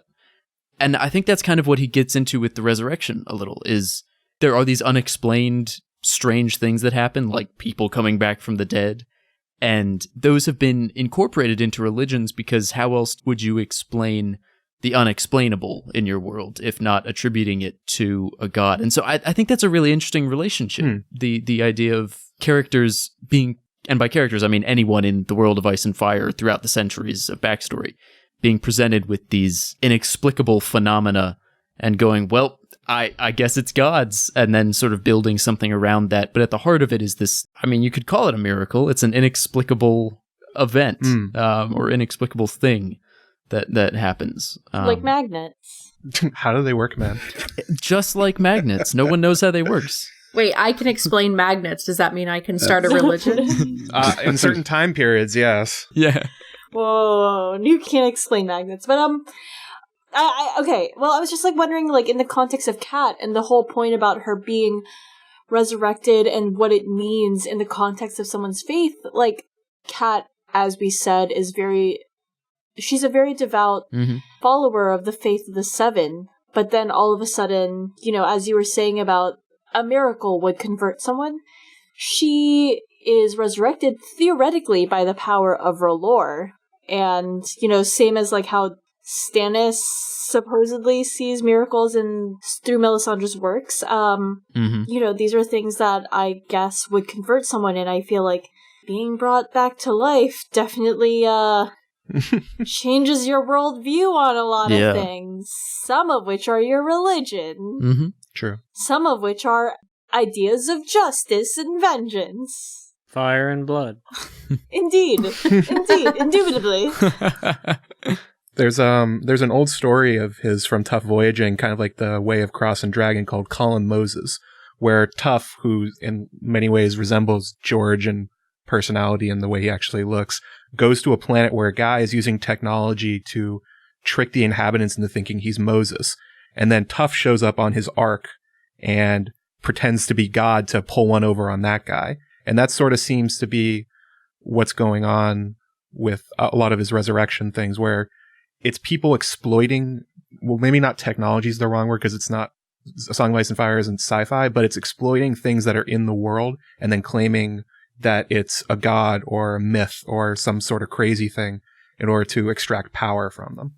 Yeah. Well, and what's interesting about that too is that it isn't purely cynical. I mean, we talked about Kat also, but I would say that there's an example with the R'hllor religion in Volantis, where the sort of wording and mythology and all that around being reborn through fire is something that the Red Priests are using to whip up like anti-slavery sentiments. You know that these sort of prophecies around someone reborn through fire, they come forth as like almost like a liberation theology kind of thing. I mean, I wouldn't call George R. Martin a very positive guy when it comes to religion, but I also don't think ASOIAF falls into the trap of being like smugly Reddit atheist. You know, I don't think it's so cynical about the way organized religion works. Obviously, some characters take strength from it. I don't really feel like Septas and Septons are singled out as like being evil in A Song of Ice and Fire. Like that's the commentary on the priesthood. Because you look at in modern times, who are regarded as like two of the most trustworthy professions, and it's doctors and accountants. Who is the most prominent doctor in A Song of Ice and Fire? It's Qyburn, who tortures and experiments on people. And who is the most prominent accountant? It's Littlefinger, who completely set off the events of the series and possibly bankrupt the realm. Yeah. Men's lives have meaning, right? It's like it's what you do with it. It's not the system or the doctrine. It also appears he's matured a little in his understanding of what religion does. Oh, for sure. It has good things for people from his earlier works like Cross and Dragon and Call Me Moses are very, very Reddit R atheism. Yeah. In the sense of like religion and rebirth isn't always literally you're gonna die and be resurrected. So, like, what are some of the other ways that, like, we see that manifesting in the story? In terms of resurrections that aren't so literal, Sandor has a lovely metaphorical rebirth, couched in a very positive religious way, where he finds a new lease on life, and he isn't literally being raised from the dead, but he's living, indeed, a different and much improved life. Sandor the White instead of the Hound the Grey, if you will. Wow. Wow. Whoa. Okay. Wow. Lovely. Sandolph. Yes. Sandolph. What kind of dog? So he went from a greyhound to like what, a Shih Tzu or something? I don't know. I think he went to a Shiba Inu. Shiba Inus are not white. An Afghan hound? Pyrenees. A poodle. Golden Retriever. Nailed it. But you also have the example of Septimarable too, right? Because he starts out his life as a warrior or as a peasant who becomes a warrior and has, or is that the older brothers? Am I confusing the two characters because they kind of combined in my head?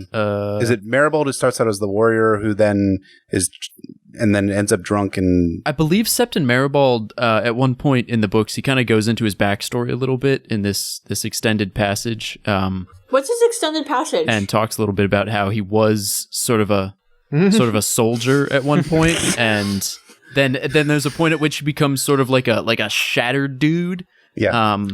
There's a more elegant way to put that, and I can't remember what it is, but he becomes basically a shattered dude, and then refines himself Busted. through a busted bro. Yeah. And he refines himself in religion. I think the elder brother is also, like, he was a drunk and a gambler or something like that. I'd kind of say that Septim Maribald and the elder brother are basically Sandor.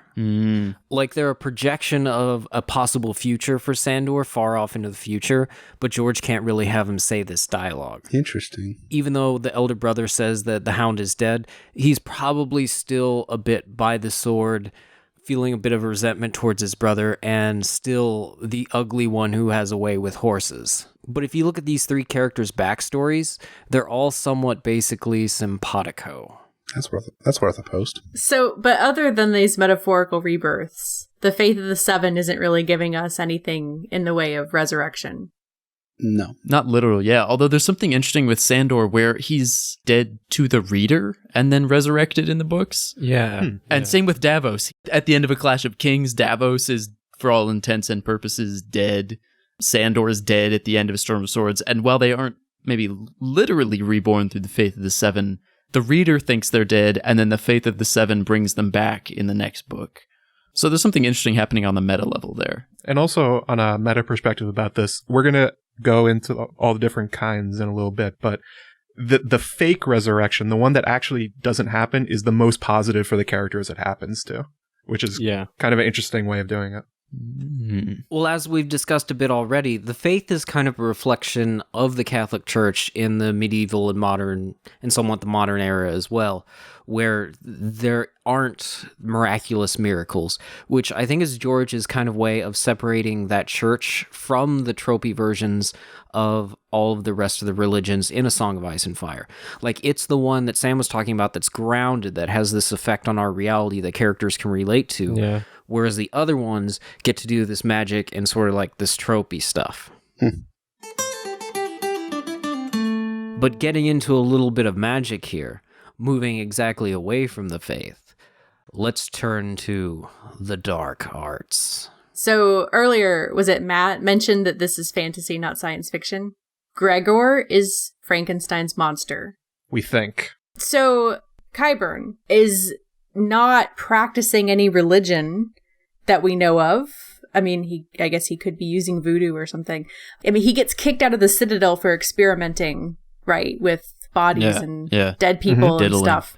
I kind of have my own views about Sir Robert Strong, but I think one of the things that people kind of trip up on is when they imagine what happens to Gregor, that it comes all from, like, the reanimation of a dead person or a dying person, but Qyburn was expelled from the Citadel not for experimenting on dead people.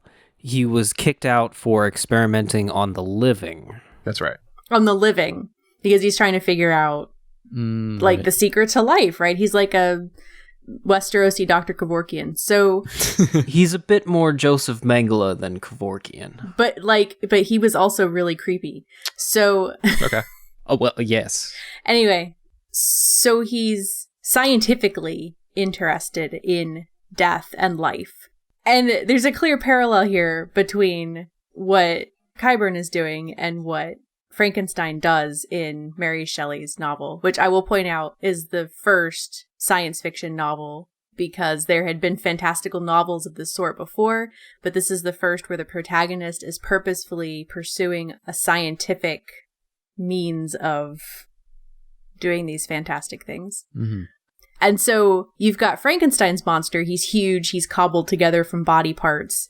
And unlike Gregor, he is intelligent. He's articulate. He's scheming. He regrets his existence. And he eventually goes and kills all of these people that Dr. Frankenstein cares about because he is seeking sort of satisfaction for his being created.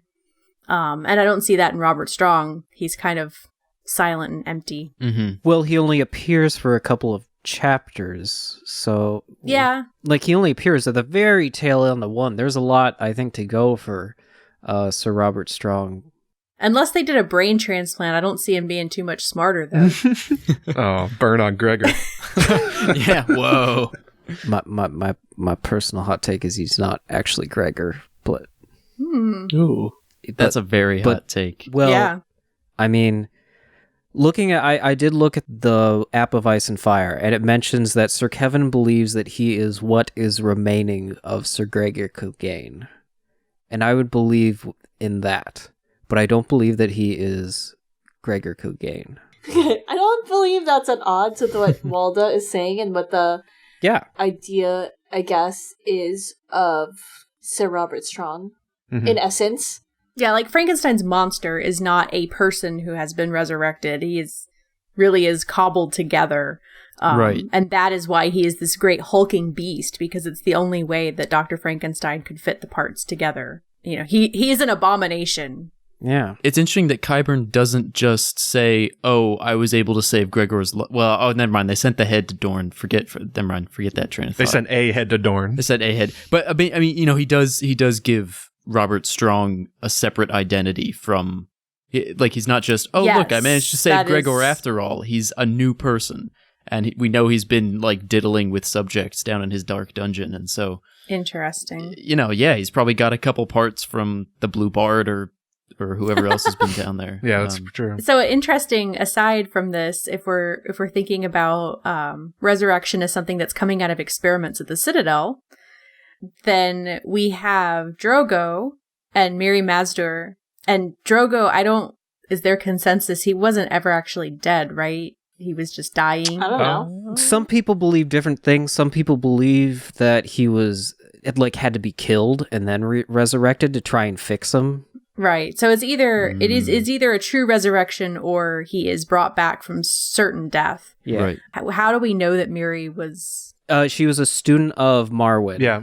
They met in a shy. So we discover later that Mirri Maester was trained by Marwyn from the Citadel. We find that out in A Game of Thrones. She mentions it to, like, Dany, like, when she comes up. She's like, I was trained by Maester Marwyn. Okay, yeah, but we don't know who Marwyn is at that point. Yeah. Right. And so that becomes clearer later. And Marwyn has sympathies with dark magic.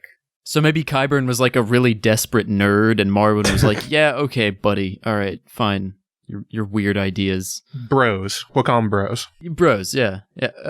Workplace acquaintances, co-workers, colleagues." What is interesting is like it is kind of mad scientist-y. I mean, we've said repeatedly now that ASOIAF is not science fiction, but this is as close to like mad scientist tropes as you can get, and it almost feels like to me like it was George watching like the Hammer horror movies, the Frankenstein movies, or like reading the weird comic books about, you know, mad scientists and things. And as he's cobbling together all of his favorite things to make this epic fantasy series, he's like, well, I gotta have the crazy scientists. I gotta have the, you know, the unnatural experiments and some of that. Almost that's a trope in a lot of Lovecraft stories too, is like the guy who like Herbert West Reanimator, which is the worst. It's one of the worst Lovecraft stories, but it's a story about a guy who reanimates dead bodies, and like some of them he stitches together, and in the end all the dead bodies kill him. It's just the people that go a little too far. It's that famous quote that a sufficiently advanced technology is no different than magic. And when you look back at the history of the Citadel, and George put this in The World of Ice and Fire, they originally did study necromancy as a science like they do other things, and it eventually got outlawed, and that's part of the reason Qyburn got kicked out. That's a forbidden science within A World of Ice and Fire, even though it's generally considered fantasy. And then you look at what he's doing with Sir Gregor. I think with Frankenstein, it's lightning. That's how he gets him to bring him back to life. Yes, because there were experiments with galvanization around that time that the author, Right, they thought it was electricity that made, well, they're right in that way. But what we're seeing... Isn't that how it actually works? Yeah, but like, you can't get electricity. Magnets. Not to the same extent, but people do get resurrected nowadays with the power of modern technology. Sometime. If you zap a dead body hard enough, it will come back to life. That's a real thing. Kids, go out to the graveyard, dig someone up, bring a taser, and just go to town. And that's official Song of Ice and Fire. Medical dramas would have you believe that, but we are maesters. Yeah. Believe us. With the other resurrections, they seem to be themed around different elements or different kind of magical things or different gods. But the Maesters, what they appear to be doing with the resurrection that George has designed is they're trying to get at what it actually is. They're not looking at the superstition of it. And that's kind of what Qyburn's doing. Whatever he did with Gregor is probably, I'm not sure if pure is the right word, but it's probably closer to the actual mechanic than many of the other practitioners of resurrection in the world really understand it to be.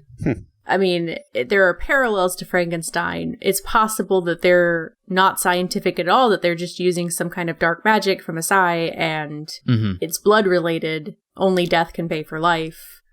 And there's no technology there at all. It's just evil. What's interesting, Robert Strong, his helmet plume and his decoration is rainbow colored. It's the Faith of the Seven. Yeah. And Qyburn dresses him up as a champion of the Seven. And so you could see here that sort of cynicism about religion sneaking in a little bit, where the Seven have magically granted Cersei this protector, this figure who can guard her from evil, when in reality it's like this mad scientist who has been poking people with hot pokers for a couple weeks. Sure. Well, I think he kind of does that to shield him from the faith militant that have recently risen up, like challenging his existence. That have been resurrected. Yeah, there you go. They've been resurrected. Right. Yeah. There's also a cool connection with Lord of the Rings because of how much George loves it. When Saruman goes from being Saruman the White to Saruman of many colors, he changes his robe from white to rainbow. And that's sort of the dramatic moment in the narrative where he's revealed as being secretly evil. And it's kind of funny that he's applying that rainbowness not only to the Faith of the Seven because of the Rainbow Guard and the Warrior Sons, and then the plumage on Robert Strong. It's sort of saying that, like, his little snarky way of saying that this is a corruption of something. That's that the Faith of the Seven has become corrupted in some way, in the same way Saruman was. I was talking earlier about how there's different sort of elemental flavors to resurrection, and the one in Westeros that's most predominant is from the old gods, where with weirwoods and you have their skin changing and second lives, where they all seem connected to the woods themselves. Well, I mean, we get this in Varamir's prologue, we get a really good line on this sort of idea of resurrection. I think it's Varamir's prologue, where like a skin changer lives two lives, or something like that, right? One in his body and then one in the next. A lot of the old god magic revolves around that sort of like transferring of your consciousness, which actually kind of sounds science fiction-y now that we say it, but again, ASOIAF's not science fiction. But it's about uploading your consciousness to something else or living on in something else in almost kind of an animist way. Yeah, Sam, I'm curious what you think about that. Well, it's interesting you bring it up, not being science fiction, since the whole weirwood network and uploading consciousness, this stuff is pretty much directly pulled from George's 1974 novella, A Song for Leah, which is pretty much the exact same thing, and also has two characters called Rob and Eliana. A big difference, though, between what we were talking about with Gregor and Qyburn is that the nature magic, what's happening to Drogo and Gregor was forced upon them. A lot of the children's magic is they have this ability to keep swapping bodies, and they do it to themselves, and they do it willingly. They go into the trees and join the singers in their crazy symphony or whatever it is they're actually doing in those weirwoods. Now it's fueled. Right. It's fueled in a very evil way by using blood sacrifice and killing people. It's a much more opt-in kind of resurrection than we've seen from previous examples. Except unless if the children created the others. True. Although Others may have opted in themselves to get that kind of power. Men crave power. The idea of the blood magic being necessary to sort of jumpstart your consciousness uploading, and how that kind of comes back to a broader thing. I think it's probably true in the world of Ice and Fire. I'm not much of a magic system guy, but it's probably true that blood magic, sacrifices and all that contribute to magic. I mean, Stannis sails his magic fleet because of burning Alistair Florent. The question that it's going to come to, especially with regard to resurrection, is like, is it worth it? If you have to kill someone to bring someone back from the dead, if you have to kill someone to sort of activate this weirwood magic, like, is that morally worth it in the long term? Almost like Ursula Le Guin's short story, The Ones Who Walk Away from Omelas. Oh, yeah. The life extension thing, though, is interesting, too, because you've got Bloodraven up there in his tree. He's way older than he should be, right? Right. He's basically dead. Aren't we all? I mean... Oh my god. Wow. That's pretty depressing. That's deep.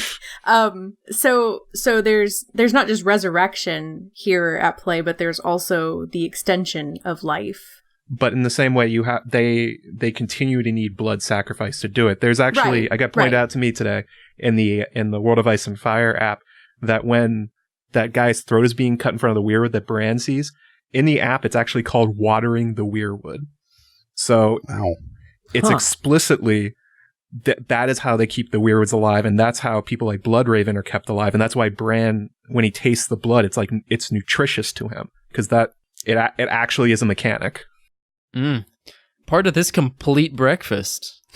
That's yeah. Wow. I was thinking, like, they're great. That's his one a day vitamin. He thinks the blood tastes great. It's bizarre. There's something to be said about people coming back from other things as a form of life extension as well. And I would apply that to maybe CPR, which features prominently in one of the major religions in Westeros, the religion of the faith of the drowned god, which has turned primitive CPR into a ritual, resurrecting people as this sort of initiation ritual. Which in the context of all these other religions and resurrection is just really interesting. The idea of coming back from the dead and of sort of misapplying a very practical thing of how to save someone from drowning and turning it into a symbol for your holy and spiritual rebirth. And there's no character more steeped in that than Aeron Greyjoy, who actually I wanted to bring up a little earlier when we were talking about the positive sides of faith in the story. Because at the end of the Forsaken chapter, he's finding a lot of strength in his faith to the drowned god. He's refusing to bow to his brother Euron. Nobody is going to call Aeron a godless man. Exactly. Yeah, he's got that. He can hold on to that no matter what else. Which, given what we know about the drowned gods, I mean, we're introduced to Aeron as he's drowning somebody, and then kind of bringing them back to life. It's not a positive religion. But it can be a source of positivity. I know it is a positive religion. It's just not so smart. Yeah, and Aeron, we were also talking about like Septon Maribald and the elder brother. He was a drunken lecher and all that before his resurrection through the faith, because he literally drowned. His boat with the masthead. Yeah, well, it was just like a giant magic twanger, wasn't it? It was. Yes, there you go. A different sort of head. Is that what it is? I'm pretty sure that's what, yeah. It was like the golden storm because he could pee the farthest. And I guess the thing about Aeron is it ties back to some of the things we were talking about earlier with those metaphorical rebirths, with the Faith of the Seven. Like, Sandor, Clegane, and Davos, they experience to some extent like that narrative rebirth in that, we think that they're dead and then they come back. So, yeah, that's a rebirth in a way. But especially with Sandor Clegane, we see maybe he's found peace. And with the events that have happened in the story lately, I don't think we can say that Aeron has necessarily found peace. Yeah. But, like, the way it works for Aeron and even for Lancel, people who have undergone hard times, you can definitely see that their spirituality has brought them something like a rebirth, something that you hear every now and then in Christianity is called being, like, born again, as they, like, dedicate themselves to this faith. And it gives them a sense of purpose. And I think that the drowned god has really done that for Aeron and has changed this character to be what it is now. But of course, that really contrasts with another character that we see might have found life with the drowned god, Patchface. Ew! Why'd you make that noise? Yeah, that's the noise that Patchface makes. Is it? Is it? Ugh. Do it more sing-songy. I will lead it. We will march into the sea and out again, and mermen will blow seashells to announce our coming. Oh, God. But when you end it like that... Clever bird, clever man, clever, clever fool. Oh, clever, clever, clever fool. That's just how I pictured whenever he spoke, because it's always like so creepy. He's like, Yeah, no, absolutely. He speaks in the same timbre that the little girls in The Shining speak in. He has the same sort of intonation, I believe. Yeah, Patchface is really interesting, isn't he? Because he washes up on the shores after a major shipwreck and apparently drowned and came back. What do you guys think happened with Patchface? I'm kind of curious, because I think opinions differ. Squishers. I think this is kind of where George is playing a little fast and loose with. He doesn't like have these strict rules for like how magic operates within a story. It's like Isabel was talking before about like you can substitute the force for the plot. Sometimes with George's magic, you can substitute magic for the plot.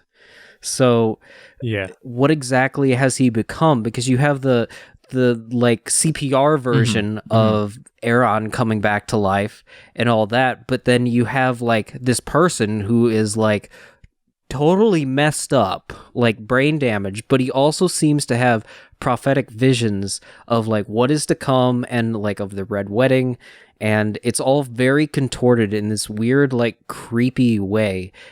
You're looking at like who the heck is pulling the strings on this guy to make him see these things. Like what is causing him to see these visions? I don't know. Right, like George is telling us that he knows things. I know. Oh. And George is telling us that the people believe that he drowned and they found him. Does anybody even mention the drowned god about Patchface? Or is that something we drew, connected the dots for? I think he talks about like the under the sea stuff and the like somebody's hall or something like that. I think that's connected to how the Ironborn see the drowned god. Under the sea, you fall up. I know. Oh. There's some imagery there underneath the ocean. I mean, is there also like a sense of, in magic, in A Song of Ice and Fire, you have elements of fire and ice, but water too seems to be a source of magic. If you go into things like the world of Ice and Fire, and you have the water wizards that the Rhinish have, and they're able to generate these huge tunnels of, or rather tubes of water that they end up thwarting the Dragon Lords for a few minutes in one of their myriad wars with the Valyrians. Yeah. I think it's very possible that Patchface, that there's some sort of water magic that's there. One of the things that I think is really interesting, I guess, in George's world is that because there seems to be no actual gods, there's more likely to be things like an underlying sense of magic that animates the world at large. The plot. The plot, right. The old plot. It's good. It's good, guys. It's good. Good podcast. But I could see that being something that's at work in Patchface's reanimation / resurrection of being a water magic that exists without a deity behind it. Water in the idea of like our own real world religions and mythology and the idea of rebirth, like that comes up, of course, in Christianity when you look at it in the terms of the baptism and the idea of cleansing, but it comes up in a lot of other not old world, but like really, really ancient stories. Like it comes to the idea of cleansing the world again and renewing it with the archetype of the flood, Noah's Ark. It comes up even in the story of Gilgamesh. It comes up with, I believe, in the Greek mythology as well, right? And in a lot of stories throughout the world, that idea of the flood, it comes up with, I believe, in Egyptian mythology as well, with Osiris, and of course that makes sense with the Nile and like all these civilizations built up around rivers and being dependent on that. So, you know, the idea of the drowned god being associated with rebirth is something that has roots in our own civilizations. That's an awesome take on it. I hadn't thought of it that way. Both the sort of New Testament baptism kind of thing, and then also the very Old Testament and mythological sort of flood and cleansing and rebirth sort of thing. To get back to Patchface though for a second, if we're talking about Patchface. I'm sorry, it's okay. Guy. Oh, I'm still here. Jeff asked the question what was happening with him. When we see from Varamir, one of the last things he tries to do before he actually dies is he tries to seize somebody else's body. Yeah. Has Patchface's body been taken over by something else since second lives are a thing? And maybe it's somebody come back from the dark with knowledge, or it's some bodiless skin changer that seized on a chance and took his body for whatever reason. Based on the mechanics George has implemented, it's possible that that's what's going on with some of these characters, that they aren't coming back, it's somebody else replacing them. Yeah. It's on the table that that's what's happening. That someone has snuck into Patchface. Who's doing ice magic? Who is doing ice magic? The children are doing ice magic. Right? Oh. There we go. Some would say this is kind of a duality. Cartesian. Throwback. Well, see, now that's interesting because we've got ice and fire left, and some people would think that given the title of the series that would be the duality, but then you see we've got all these other kinds of resurrection. But in the end, there is only one war, and that's between R'hllor and the Great Other. That's fire and ice. Arguably, the first resurrection that we're introduced to in the books is ice magic. It's the others bringing back the bodies of the wildlings and then of the Night's Watch brothers who die beyond the wall, like Waymar Royce. Obviously, this is a huge part of the story. How do they bring people back to life? Magic! From what it looks like with the whites, but there's different kinds of ice whites, like Coldhands and the whites the others control appear to be very different in what's actually happening with them. The other whites are more like, they seem more like puppets, or they've been sort of turned into like some kind of a hive-minded thing where they direct them where to go and they just kind of follow like animals. Whereas Coldhands is supposedly an ice white as well, but he's retained his personality. He can talk, he can move around as he wills. So it's kind of hard to pin down what exactly the others are doing versus other kinds of ice magic. Is the fact that that Coldhands is on the side of the good proof that maybe there isn't like a ice god of the Great Other, but it's just another type of magic that can be harnessed for different types of, another type of the plot that can be harnessed for different types of power?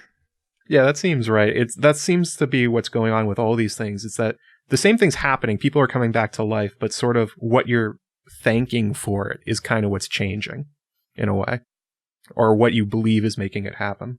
I mean, the mechanism has got to be different too. Well, yeah, because going back to that GRRM quote from way earlier, when he's talking about Beric as a white, but a white animated by fire instead of by ice, like that there's some sort of, in his mind at least, some sort of fundamental essence. Yeah, there's a difference to it. Element, like whoa. Oh, and maybe fire and ice come back to the same root. You know, maybe that's what he's eventually going for. But that there is a difference somewhere between fire magic and ice magic in terms of what's bringing people back. We need more on ice magic, really, to understand it. Well, what do we know? We know in the show they have the children shoving something into a guy's chest. Obsidian, right. Okay, so they're shoving a rock. So the nature people are shoving a rock into a man's chest to turn them into an ice person. This is magic twanger. Yeah, those are the twangers. We found them. Indeed. They plunked the magic twanger of my heart. I mean, obsidian dragonglass is also called frozen fire. So if it's fire that has been frozen, is it then essential to the ice magic? And I don't really take the show's canon on this. Even if the children created the others, I don't necessarily think it happened because they stabbed a guy the right way. But that idea of sort of frozen fire as a connection or a mechanism that it clearly affects the others. It's what kills them. One really interesting about the ice magic that we see is that it's almost certain that the others came from the children. But when we look at the children's magic themselves and the weirwoods and how they sort of conduct themselves, there's no ice there. And a lot of people have been trying to figure out for quite some time, how do you pull masters of ice, people that can just change the temperature at will, and get that from weird tree elves? Like, how is that happening? How is that happening? I don't know. These are great questions. Maybe we'll find out one day. Maybe. Oh, no. Maybe like in a winter. So there is a interesting thing about resurrection in the others, in that they bring back human beings into some sort of life, right? But it's different in that the humans and the bears and all the other creatures they bring back, as we do see that big giant polar bear that attacks the Night's Watch at the Fist of the First Men. It's almost drone-like, right? Mm-hmm. They're almost controlling them. And you do also potentially see that in the form of Coldhands, too, where Coldhands has been proposed to be a drone of Blood Ravens, but he's a good white, maybe, possibly. It's a little bit unclear. He is kind of creepy and horrifying as he's written, because he's dead. Yeah. But I think the dynamic there is different in that they're always talked about as the army of the dead, that Coldhands is dead, that these people aren't being resurrected in the sense of even someone like Stoneheart or Beric or Jon Snow. Mm-hmm. I guess I'm curious a little bit about the mechanics that distinguish that form of semi sort of resurrection, and what separates out Beric and Stoneheart from the whites, besides that they have some seeming sort of will of their own. Especially since Martin, in that quote from Time, refers to Beric as a white. Yeah. I've always thought that one of the lines that might be important here is when Aemon says the thing about cold preserves and fire consumes.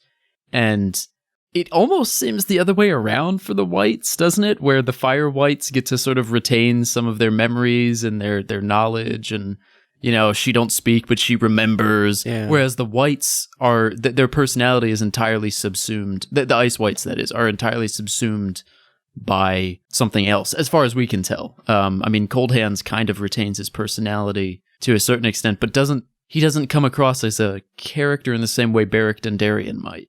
I come back to this a lot. The George R. R. Martin has explicitly stated that Robert Frost's poem, Fire and Ice, has inspired the title and some of the ideas behind the Song of Ice and Fire. So I'm going to just quickly read this poem aloud because it's like super short. It is. Some say the world will end in fire. Some say in ice. From what I've tasted of desire, I hold with those who favor fire. But if it had to perish twice, I think I know enough of hate to say that for destruction, ice is also great and would suffice.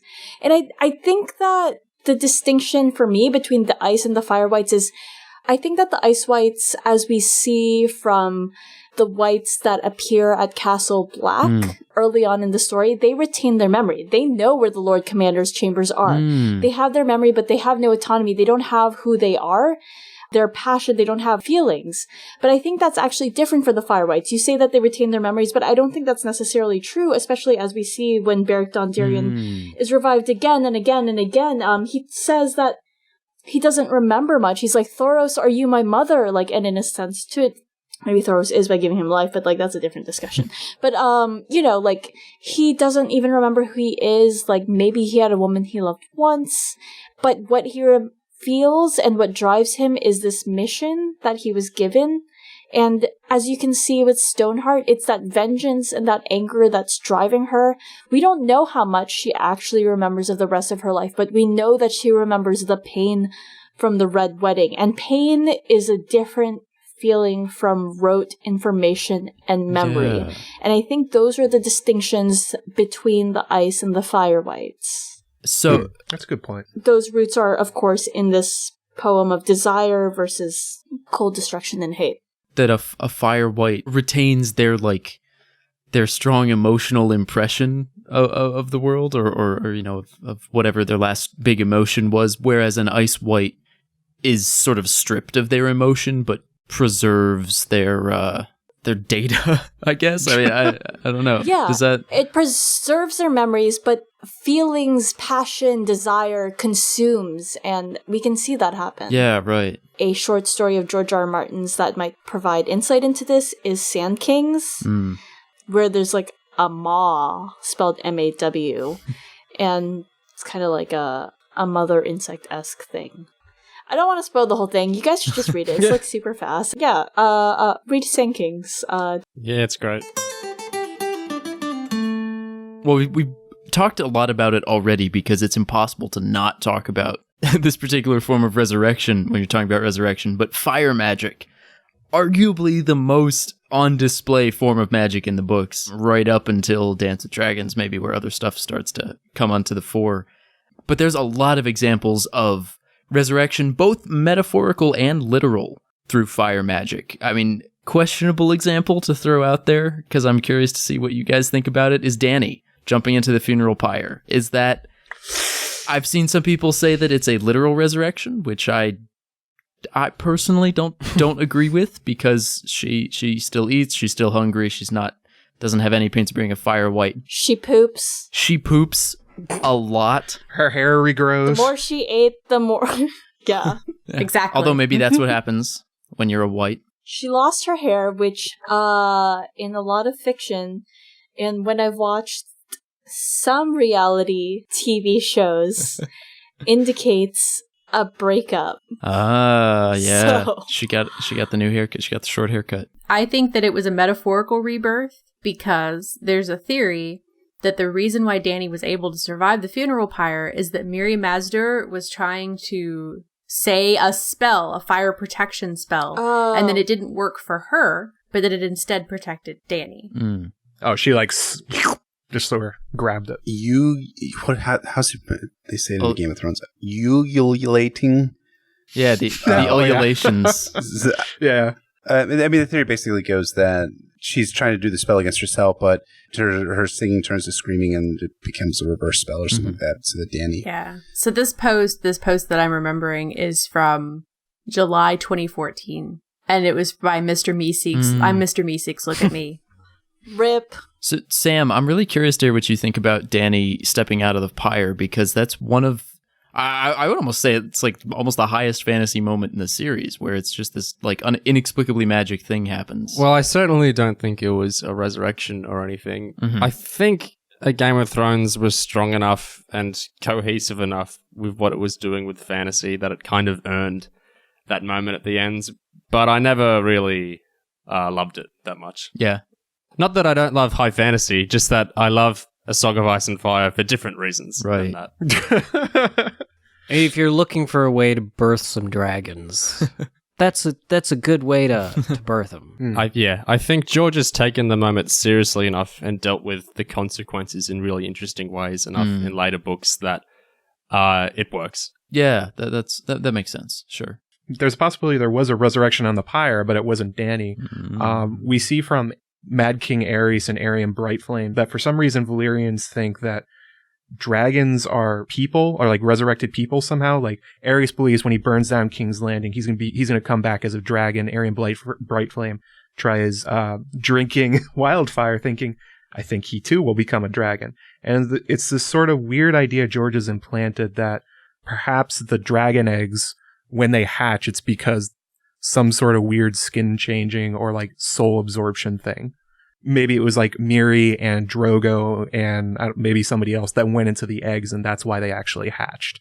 It's crazy, but he's brought it up through Aerys and Aerion, although they are crazy characters. Which makes me wonder if Summerhall wasn't some kind of Jonestown mass suicide to hatch the eggs. Speaking of religion, gives me shades of Shadrach, Meshach, and Abednego in the book of Daniel, who actually, it turns out I've only ever read those names and never actually said them aloud, turns out. You mean the Mad Mouse? Yeah. Being put into the fiery furnace and surviving because they are faithful. Yeah, that's a really interesting connection. Shadrach, Meshach, and Abednego, who are saved by an angel, if I remember right. They see a fourth man walking in the flames with them, who protects them from the heat of the fire. These three faithful guys. Oh, and the fourth person protecting them and hatching the eggs was Dany. She's the fourth person on there. Got it. Gas. Well, the other thing with dragons being resurrected things is one of the classic fire resurrection things is phoenixes. And he could be playing with that idea somehow. Oh, for sure, yeah. Yeah. But we have a case of not just animals or people, but an individual body part being resurrected by fire. Victarion. So fire consumes. His arm seems to be doing fine. The volcano arm? Yeah, some people speculate that Victarion was resurrected because of the weird, it changes to third person during his point of view. Jeff is that person. It was me. Before it was me, it was History of Westeros. They did an episode on Victarion, or the Battle of Fire Kingdom, Doesn't Victarion seem like the kind of person to talk about himself in the third person, though? I don't know. Well, it's not that he talks about himself in the third person. It's like the entire structure of his POV flips. Yeah, it reverses. So, the Iron Captain was not seen the rest of the day. Some of the sailors reported hearing a strange laughter coming through and screams and the perspective totally shifts tonally, and not just tonally, but also just it goes from third person point of view to third person omniscient, which is the only time it happens in all of A Song of Ice and Fire. So it's led to the potential that Victarion died and was resurrected by Makaro in his cabin. Yeah, I will say I think that is more just George drawing on the sort of slipperiness of some of the pulp stories that Victarion is based on, because the sort of pulp adventures of Conan and all that in the early days, they weren't really renowned for consistent writing quality and all that. And so, things jumped around as Robert E. Howard thought it was cool. I always just sort of took that as it zooms out because it's the only way George knew how to build this moment where you have Victarion bursting out of a door, because you can't have a character bursting out of a door if you're in the character's head looking at the door bursting open. The camera that floats. Yeah, right. You gotta just sort of leave his head for just a second, which, people leaving their bodies, there's some resurrection stuff there, so I'm not saying it's impossible. It's unlikely, I would say. Yeah. You never know. Interesting to consider. Speaking of religious zealots who refuse to die, the Lightning Lord Beric Dondarrion, Thoros Samir knelt down and gave him the kiss of life, and he popped back right up. And he tells us the story of how coming back to life doesn't feel too great. I wonder if it's not being resurrected feels terrible. It also sucks to have it done to you because you're being dragged through this very painful experience. I mean, Beric's blood is now black, right? It's basically rotten inside of him. Right. Because when blood is really old, it gets black. Like Coldhands. Yeah, exactly. Like Coldhands. Tell that to my period. Oh my god. Well, speaking of periods, we talked a lot about the beginning of the cast on George's writing construction and the usage of resurrection. So with Beric, do you guys think that works here? Because we really didn't get to know Beric all that well before he was turned. So regardless, I don't think it will need to stand on the same shoulders that Jon and Stoneheart will have to later on. Well, I was gonna say, I think what Beric is cool for is building the horror of that. We get that "Are you my mother" speech and all that, and we don't know him beforehand as well. But now when we see other people coming back, we're like, oh my god, it's gonna be like Beric, and things sucked for Beric. He did not have a happy time of it. So I feel like he's almost there to just lay the groundwork as opposed to be an emotional arc all his own. Yeah. Yeah, I feel like having Beric come back like that, it doesn't fake you out or ruin the sense of resurrection that it's infringing on the emotional aspect of the story. It feels totally congruent and commentary on resurrection inside of the fantasy genre.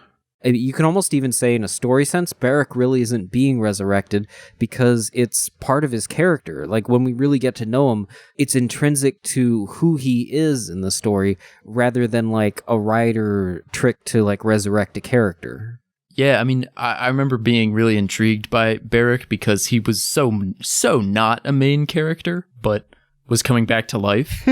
And I was like, wow, that's really weird for a fantasy series. This magical fire hero guy is, turns out he's just some schlub who was briefly mentioned in book 1 and then, occasionally mentioned a couple times after that. He was the guy Ned just pointed to in the throne room. He's like, Beric. Right. It was you go get Gregor. It was random name generator guy. Yeah.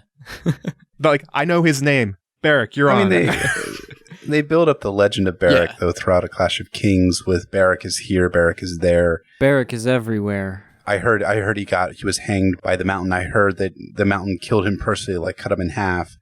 And then you get the legend built up even more in Arya's Storm of Swords chapters, where Beric is treated as this kind of like, oh, well, it's funny because the Brother Without Banners are deceiving and then lying to Arya and saying, oh, Beric, they cut him down from being hanged. Yeah. He was, they were able to stop the bleeding. They're intentionally trying to downplay what's actually happening to Beric. So when you meet Beric and you see his resurrection, it does kind of pop out at you, and it is a very visceral moment. You have emotional narrative connectivity in Beric too with Are You My Mother, Thoros? Yeah. I had a wife once, or I had a woman I was supposed to marry, but I can't remember her name. Like that stuff is sad, and that's good writing on George's part, that he integrates that sense of sadness there and that pathos that makes it, again, a different type of resurrection than the Tolkien version. There's also some really interesting symbolism between Beric and actually the old gods. When you meet him after he's been resurrected, he's sitting on a weirwood throne, kind of like Bloodraven. He's sitting in a cavern too. He's even got the one eye like Bloodraven. Yeah. And the weird connections between it's coming from Thoros, so you think it's R'hllorism, but then George is telling you through the way he's characterizing Beric and all the symbols that he's connected to the old gods, and it's a very kind of confusing what's actually going on with Beric there and what's causing him to come back to life. Or maybe it's just how George pictures undead characters and copies it. Or they're all pirates. Isn't it great that, like, weak little drunken Thoros of Myr ends up being sort of the best evangelist to Westeros? But why? Like, in two different senses. Why is the Red God raising Beric Dondarrion? Why is this fallen priest able to resurrect people all of a sudden? And why is that spark fire life able to pass on to Cat? So from a story perspective, there needs to be a reason why Beric existed and why Cat now exists as Lady Stoneheart.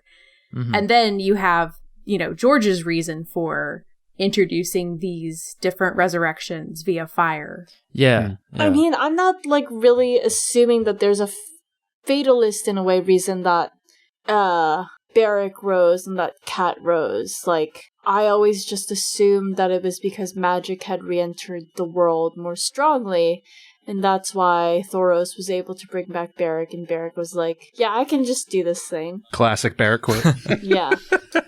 But if he's just doing the rituals that one does, that a red priest does for someone who has died, and it's just because magic has come back to the world, then shouldn't this be happening a lot? If not in Westeros, then in Essos. Right, you'd think Essos would, like Volantis, would just be full of other barracks. Yeah. You'd think we'd hear about that. You'd have to build a whole barrack for them. Barracks for the... Oh! A barracks. Oh, and the cast. That's it. We can't go higher. Lower? I don't know if George really has a mechanism for specifically bringing people back. Like, he's doing it just in a sense of this is a moment where things have coalesced and it has re-entered almost like spontaneously in the world. And this is the point where it happened. Like, there may not be ever a rhyme or reason, like scientific. Like, he's always said, like, don't approach it from like a scientific perspective. It's like magic.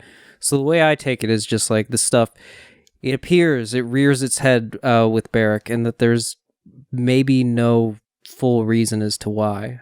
Some history stuff that George has put in for Beric about what it could be is that the origin of his house is essentially the Dondarrions were running a message for, I think, the Storm Kings, and they got held up by a couple of robbers or something like that, and they got struck by lightning. And then the messenger was able to keep going. And then if you look at his name, Dondarrion, it sort of means like lightning god or something like that. And it seems like his purpose based on those things is a messenger of the gods in some way. That like he's supposed to be cluing in Westeros, not in like a way everybody understands because nobody's looking at their Dondarrion sigil and going like, oh yeah, the two guys with the lightning. I know what you are, Beric. But for us as readers, that might be what's going on. Wait, what language does that mean? Yeah. That in? Oh, it means gift from the Lord. In what language? Gift from the Lord. Darien means gift. Don means like a boss or a lord. But in what language? In what language? Oh, Greek and Italian. Oh. Greek and Italian?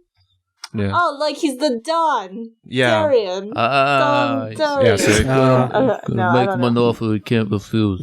Yeah, Matt, it's funny you should bring that up about a messenger, because that reminds me a lot how we were talking earlier about Coldhands. He's basically doing the exact same thing. Yep. In fact, he's even more of a messenger than I would say Beric is. Yeah. You know how, like, Coldhands is all like, I'm your monster, Bran Stark. Is that how he says it? That's not how you said it. That's how he says it. Sassy white. Should we be reading Beric Dondarrion sent out on this mission by Ned Stark and later on giving his life to Catelyn as the Stark's monster also? Oh. Sounds good. Sure. Could be. Yeah.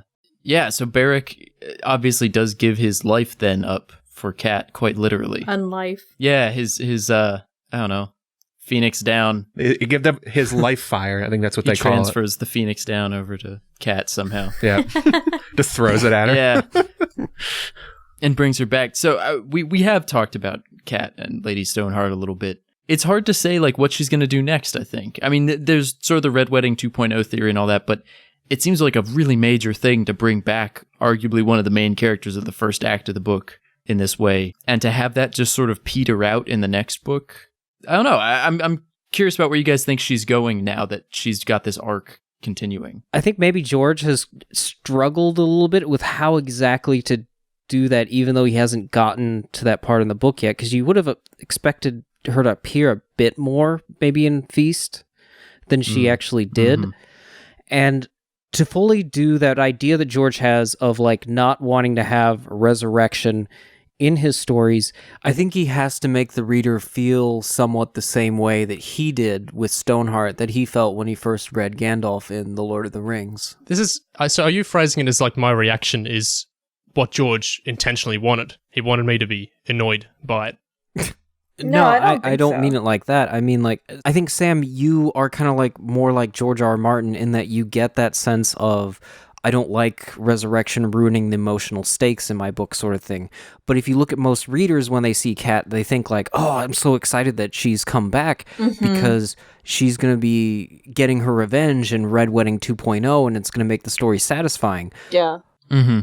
Sure. But I think what George is trying to do here is much different than that.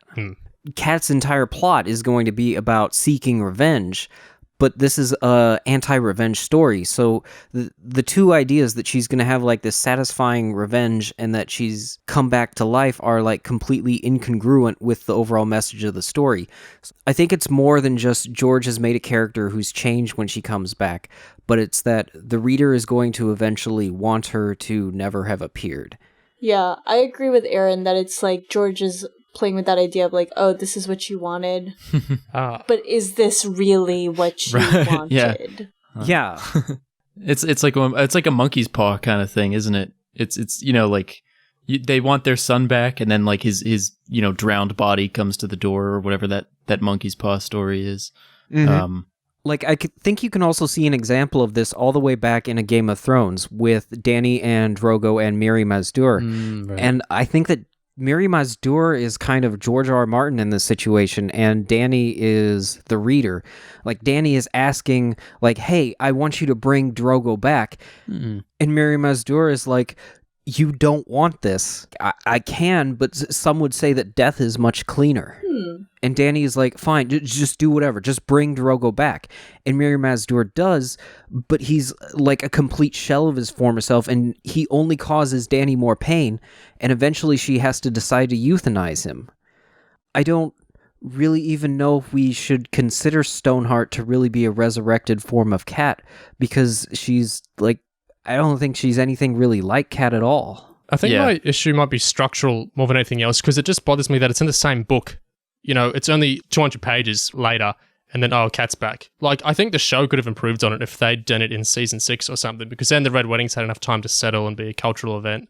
But in the book, it's like the Red Wedding, you know, read the best book in the night, oh, Cat's back. That undercuts some of it, even though in future, I'm sure you're right, and Cat will become a very powerful, take on the idea of resurrections as not being what you wish for. Well, she's definitely supposed to, the Ghost of Highheart, when she saw Cat come back, she had seen all these things and she was describing them. She was mostly okay, but when she saw Cat's eyes awakening, that made her scream and was like the most horrible thing she's ever seen.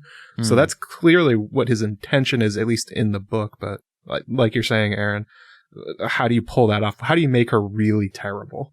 I think the only way to make that happen in the writing construction is like how George thought about with making Barristan Selmy a point of view. He says he needed somebody there who knew the players, who knew the interactions. Otherwise, he wouldn't be able to write the story from the perspective that he needed to. And to give that horror to Catelyn, I think he's going to need to have somebody who is really close to her that's still alive. And the only two people I can think of is Arya or Sansa coming at some point into contact with her. I think Brienne works to an extent, but she doesn't have that family relationship, that I love you, Cat sort of thing, to make them feel horrified. Sure. Be that surrogate perspective for the reader that this is a person that I do not want back. For a kid to not want their own mother to be alive is terrifying. Right. So something that made me think of is when Arya, during one of the many times she almost goes to River Run, she thinks at one point, would my mother even want me, or something I've been such a bad child, or whatever. So imagine if she meets Lady Stoneheart again and her mother doesn't want her. Oh my God. Or doesn't recognize her. And especially if she's already, sort of lost, if Jane Poole continues to be Arya even to Jon Snow. If Lady Stoneheart is the culmination of Arya just completely disappearing from people's lives. Oh my God. That'd be brutal. We were talking about the extension of Catelyn only retaining her emotions. I can't imagine what would cause Catelyn emotionally to not want Arya back. There has to be something. Mm-hmm. Maybe she sees what the destruction has wrought with her personality and such, and she disdains it and feels like her own daughter would be better off dead or something, totally messed up in that sort of perspective. It could be Jon that divides them. If Arya wants to go see him again and Cat hates him for being named as Robb's heir and maybe claiming the throne of Winterfell with her kids still alive, that may push Catelyn over a real edge.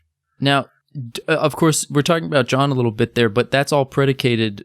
He's dead, so that's all predicated on on Mr. Snow coming back to life in the next book. So, in the show, obviously, this happened as a result of Melisandre, giving him a bit of a trim and giving him a bit of a scrub and walking out of the room. How do you think it's going to happen in the books? And we've obviously talked a little bit about the emotional state that Cat and Beric enter. How do you think that's going to be presented? One open question that I'm kind of curious about is, do you think we'll get any Jon point of views from here on out, ever? Yes. John Connington. Trick question. I think that George would want to explore a different side of A Song of Ice and Fire of having a point of view character who has experienced death, resurrection, and magic in a very visceral way. Kind of like Varamir Sixskins on steroids. And I'm 100% certain we'll see Jon Snow's chapters in The Winds of Winter. And I think the primary reason is because we want to see the impact of magic and resurrection, what it does to Jon Snow as a character. What is the impact of him being in Ghost? And I know we've talked about this ad infinitum at this point. I do think it's important to evaluate the type of character that Jon is working towards and becomes as he's going through a pretty rough experience, having been assassinated and then being in Ghost and then being perhaps reborn by fire. Yeah, so I do think that we'll have Jon and Ghost chapters in The Winds of Winter. So you think he's definitely going to be in Ghost now, even though the show just chucked that out the window? Yes. The show did not do a lot with warging. None of the other kids. Yeah, Jon being a warg, yeah. You know what I mean? Bran was really the only... Yes. Yeah, we've got all this stuff here about Varamir Sixskins setting up, the groundwork for going into an animal as a second life. And Jon goes into Ghost several times, but he doesn't really understand it. And you've got this guy up the wall that George has written in this character there. His name is Barack. He is a... Barack Obama. It is, yeah. It's Barack? That's true. Barack? I thought it was Borak. I guess I was like Borak. I was like Borak. I thought it was Baroque. Borat? My name is Borak. Very nice. He's awesome. Like everything that George has surrounded him with is to make you feel like he is an evil character, because like he skin changes into a boar, and boars are automatically evil because we had one kill the king, and just in the last book, like he has a boar fight Barcena in the Daznak's pit. And he's described as like mean looking, and Tormund doesn't like him, but he calls Jon brother when he first arrives at the wall. He's the last one through. Jon keeps mentioning him over and over and over, being like worried about what his boar is going to do. And he's in the shield hall when Jon reads the pink letter to everybody. I mean, he's featured very prominently in Jon's final A Dance with Dragons chapters. Plus, we've also got old interviews from before when like somebody asked George what the deal with Jon is at the end of A Dance with Dragons, and George responded, "Oh, you think he's dead, do you?" Mm-hmm. And Jon also calls for Ghost with his dying breath. Like Rob, yeah. Like Robin Greywind. So there's a lot of foundation for Jon to be like lost in his wolf. How his body would get repaired, I mean, I don't know about that. Maybe that's where the fire magic kicks in. They might try and resurrect Jon, but he doesn't have like his soul there. In Star Trek 3, The Search for Spock, they have to go find his yes, Katra. Yes, I think that's exactly what happens. His Katra is in Ghost, and Barack like helps with that.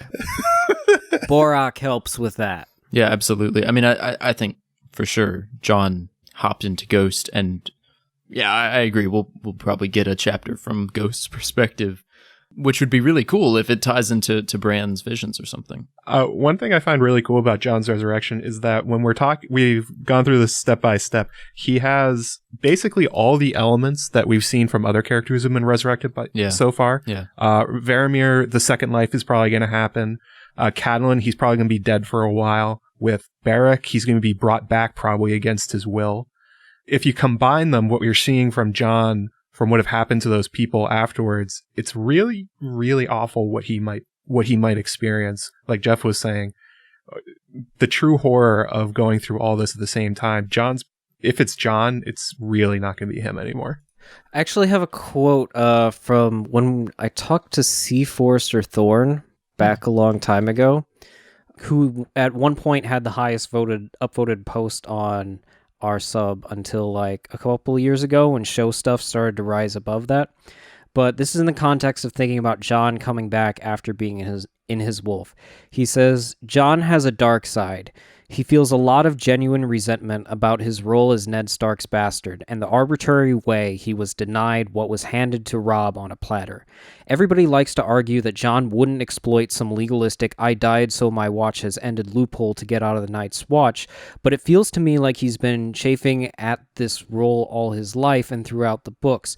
It ends with Jon at the end of his path, Lord Commander of the Night's Watch, the highest he can possibly rise. What happens? His subordinates stab him in the back for fighting in the stomach, I think. They stab him. They stab him in a lot of places. They stab him everywhere. This guy is just all over the place. He is a holy man. What happens? His subordinates stab him all over the place for fighting the good fight and trying to shield the realms of men against the ancient enemy. It's perfectly in character for him to rise and say, you know what? Bugger this. I've seen where being Ned Stark's son has gotten me. King of the North is in my grasp. I gave it up before. Now I'm taking it. The hot princess is within my grasp. I'm taking her. I'm taking everything I deny myself, having earned nothing from that denial. That, I think, would be a really awesome result and a lot of fun to read. I agree. That would be fun to read.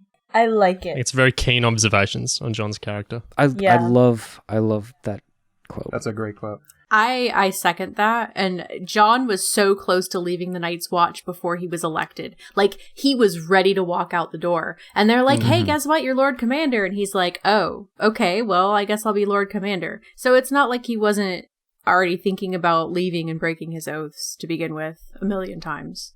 It's true. I also like during Jon's Dance with Dragon chapters, he's referred to several times as Lord Snow, and that's sort of his outward persona where he's restraining himself. But if we're talking about the Song of Ice and Fire, like C. Forster Thorne was saying, there's a lot of fire and blood in him. He really struggles at restraining that stuff. And it might not just be being king in the north that Jon does. He might start a civil war at the Night's Watch. He might start cutting people down, just like kind of like Mad Axe walking through killing his brothers. Oh, there's so much rage in him from his life, and if it's all released at once, it could be very, very brutal. It's also about him being in Ghost, if that's where he goes at the end. It's, like from Varamir's chapter, becomes more feral. What is Jon going to be like when he comes back? Looking at Jon's struggle between staying with the Night's Watch and taking Winterfell, and it feels like the old gods are what are keeping him at the wall. It's his duty. It's the duty to his family. It's Ghost, right? And seeing Ghost and thinking about the weirwood trees and how that reminds him of his pledge to the old gods and how he can't just take Winterfell because he would have to reject them.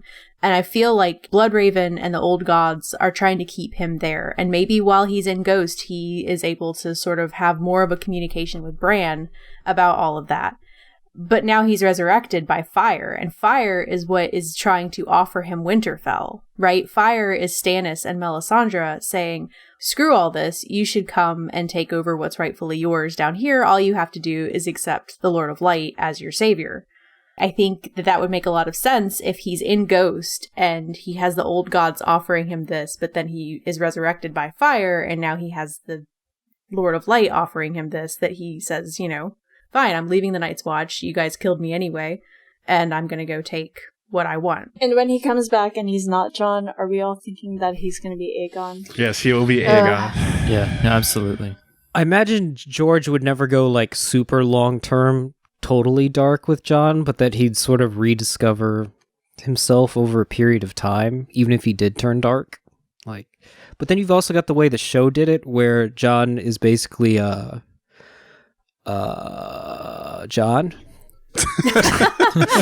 He's like depressed for half an episode, then he's like, all right, fine. Yeah, it is kind of like what Sam said earlier there, where they just wanted to kind of brush over it. But at the same time, like, they have Jon try and change for like an episode where he's like, I'm going down to Dorne. But then Sansa shows up and then he finds out that he has Rickon, and all of a sudden Jon like wants to be the hero, and his character basically turns back to the exact same way that it was in season 4 and 5. This is a bummer. So in that contrast, I do kind of like it that there's more of a reason for Jon to undergo new changes and new struggles in the coming book, and that I don't really mind it being resurrection in this format, because I think that there's enough setup here that we've all discussed that you see it existing within the world, that Jon really shouldn't be dead.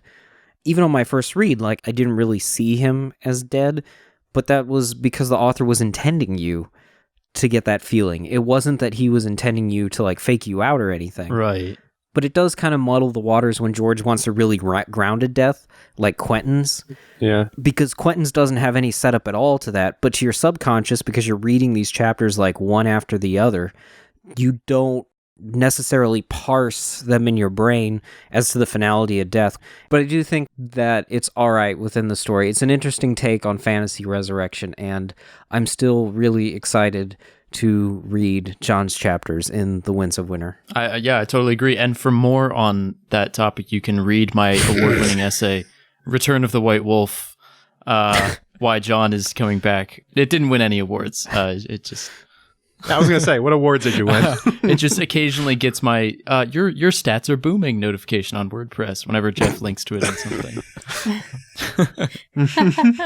That's a reward. That's a type of award. Yeah. No, I mean, I think Jon, his connection to Ghost and all that, yeah, it's going to be a different sort of personality transformation that we're going to see that has been built on the foundations of Beric and Cat and even some of the other resurrections. I mean, you know, you can go back to some of these sort of religious conversions, and, you know, maybe we'll see Jon sort of not religion necessarily, but a sort of fundamental identity, a sort of fundamentalism for himself, that a renewed zeal and vigor. When he comes back, there may be a sort of a battle for Jon's soul kind of thing. A lot of people think that while he's in Ghost, that Bloodraven and Bran might send him visions of his past and try to lure him back to the old gods and telling about who he really is.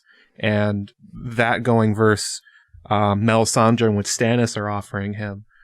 Do you want the past or the future? And it's unclear what Jon would want, but he goes both ways at different times in the story. So that might be a very interesting way that Resurrection is used that we haven't seen yet. Jon goes both ways. Okay. Right, with Satin and Ygritte, yeah. He does go both ways. He's had a lot of temptations. Adding some more onto the mix would fuel that fire. A resurrection by fire. Well, I think that about does it for our massive, long-awaited, award-winning Resurrection episode. A future award-winning. I've visited the future, and trust me, we get some awards. And if you guys have listened through this podcast and have enjoyed what you've heard, we do have one request of you. If you could leave us a review on iTunes, it would be absolutely most appreciated. We probably haven't asked for it as much as we should have, because right now we only have 6 reviews, and that's a big way as far as how podcasts get shared around the fans, and we really don't know how many people are out there that enjoy listening to us, and we would love to hear back from you. Like, do you like it with 7 guests on? Do you like it when we only have 4 people? Even if you watch us on like YouTube or Google Play, boot up an iTunes account and please leave us a review, because it would be absolutely most appreciated and you would have our utmost gratitude. As always, thank you to everyone for listening, especially people on the subreddit who have been posting great things. There's always too many subreddit highlights for us to cover in one podcast. We could do a weekly thing and still not have enough material. So thank you to everyone who is still participating in the fandom, creating great stuff. We really appreciate it, and we're honored to get to read your stuff on air. You can find us on Google Play, iTunes, Stitcher. You can find our WordPress at maestermonthly.wordpress.com. YouTube. You can always find us on YouTube. You can find us on most major operating systems. And of course, we're on Twitter at Maester Monthly. We have a Facebook page as well, so smash that MF and like button, please. I need it. Do it, coward. Have you been resurrected? Yeah. I was in Ghost for a while there when I was really quiet, and then I came back, and now I'm angry about smashing that like button. Did I miss anything? I think thanks for George R. Martin for writing the books.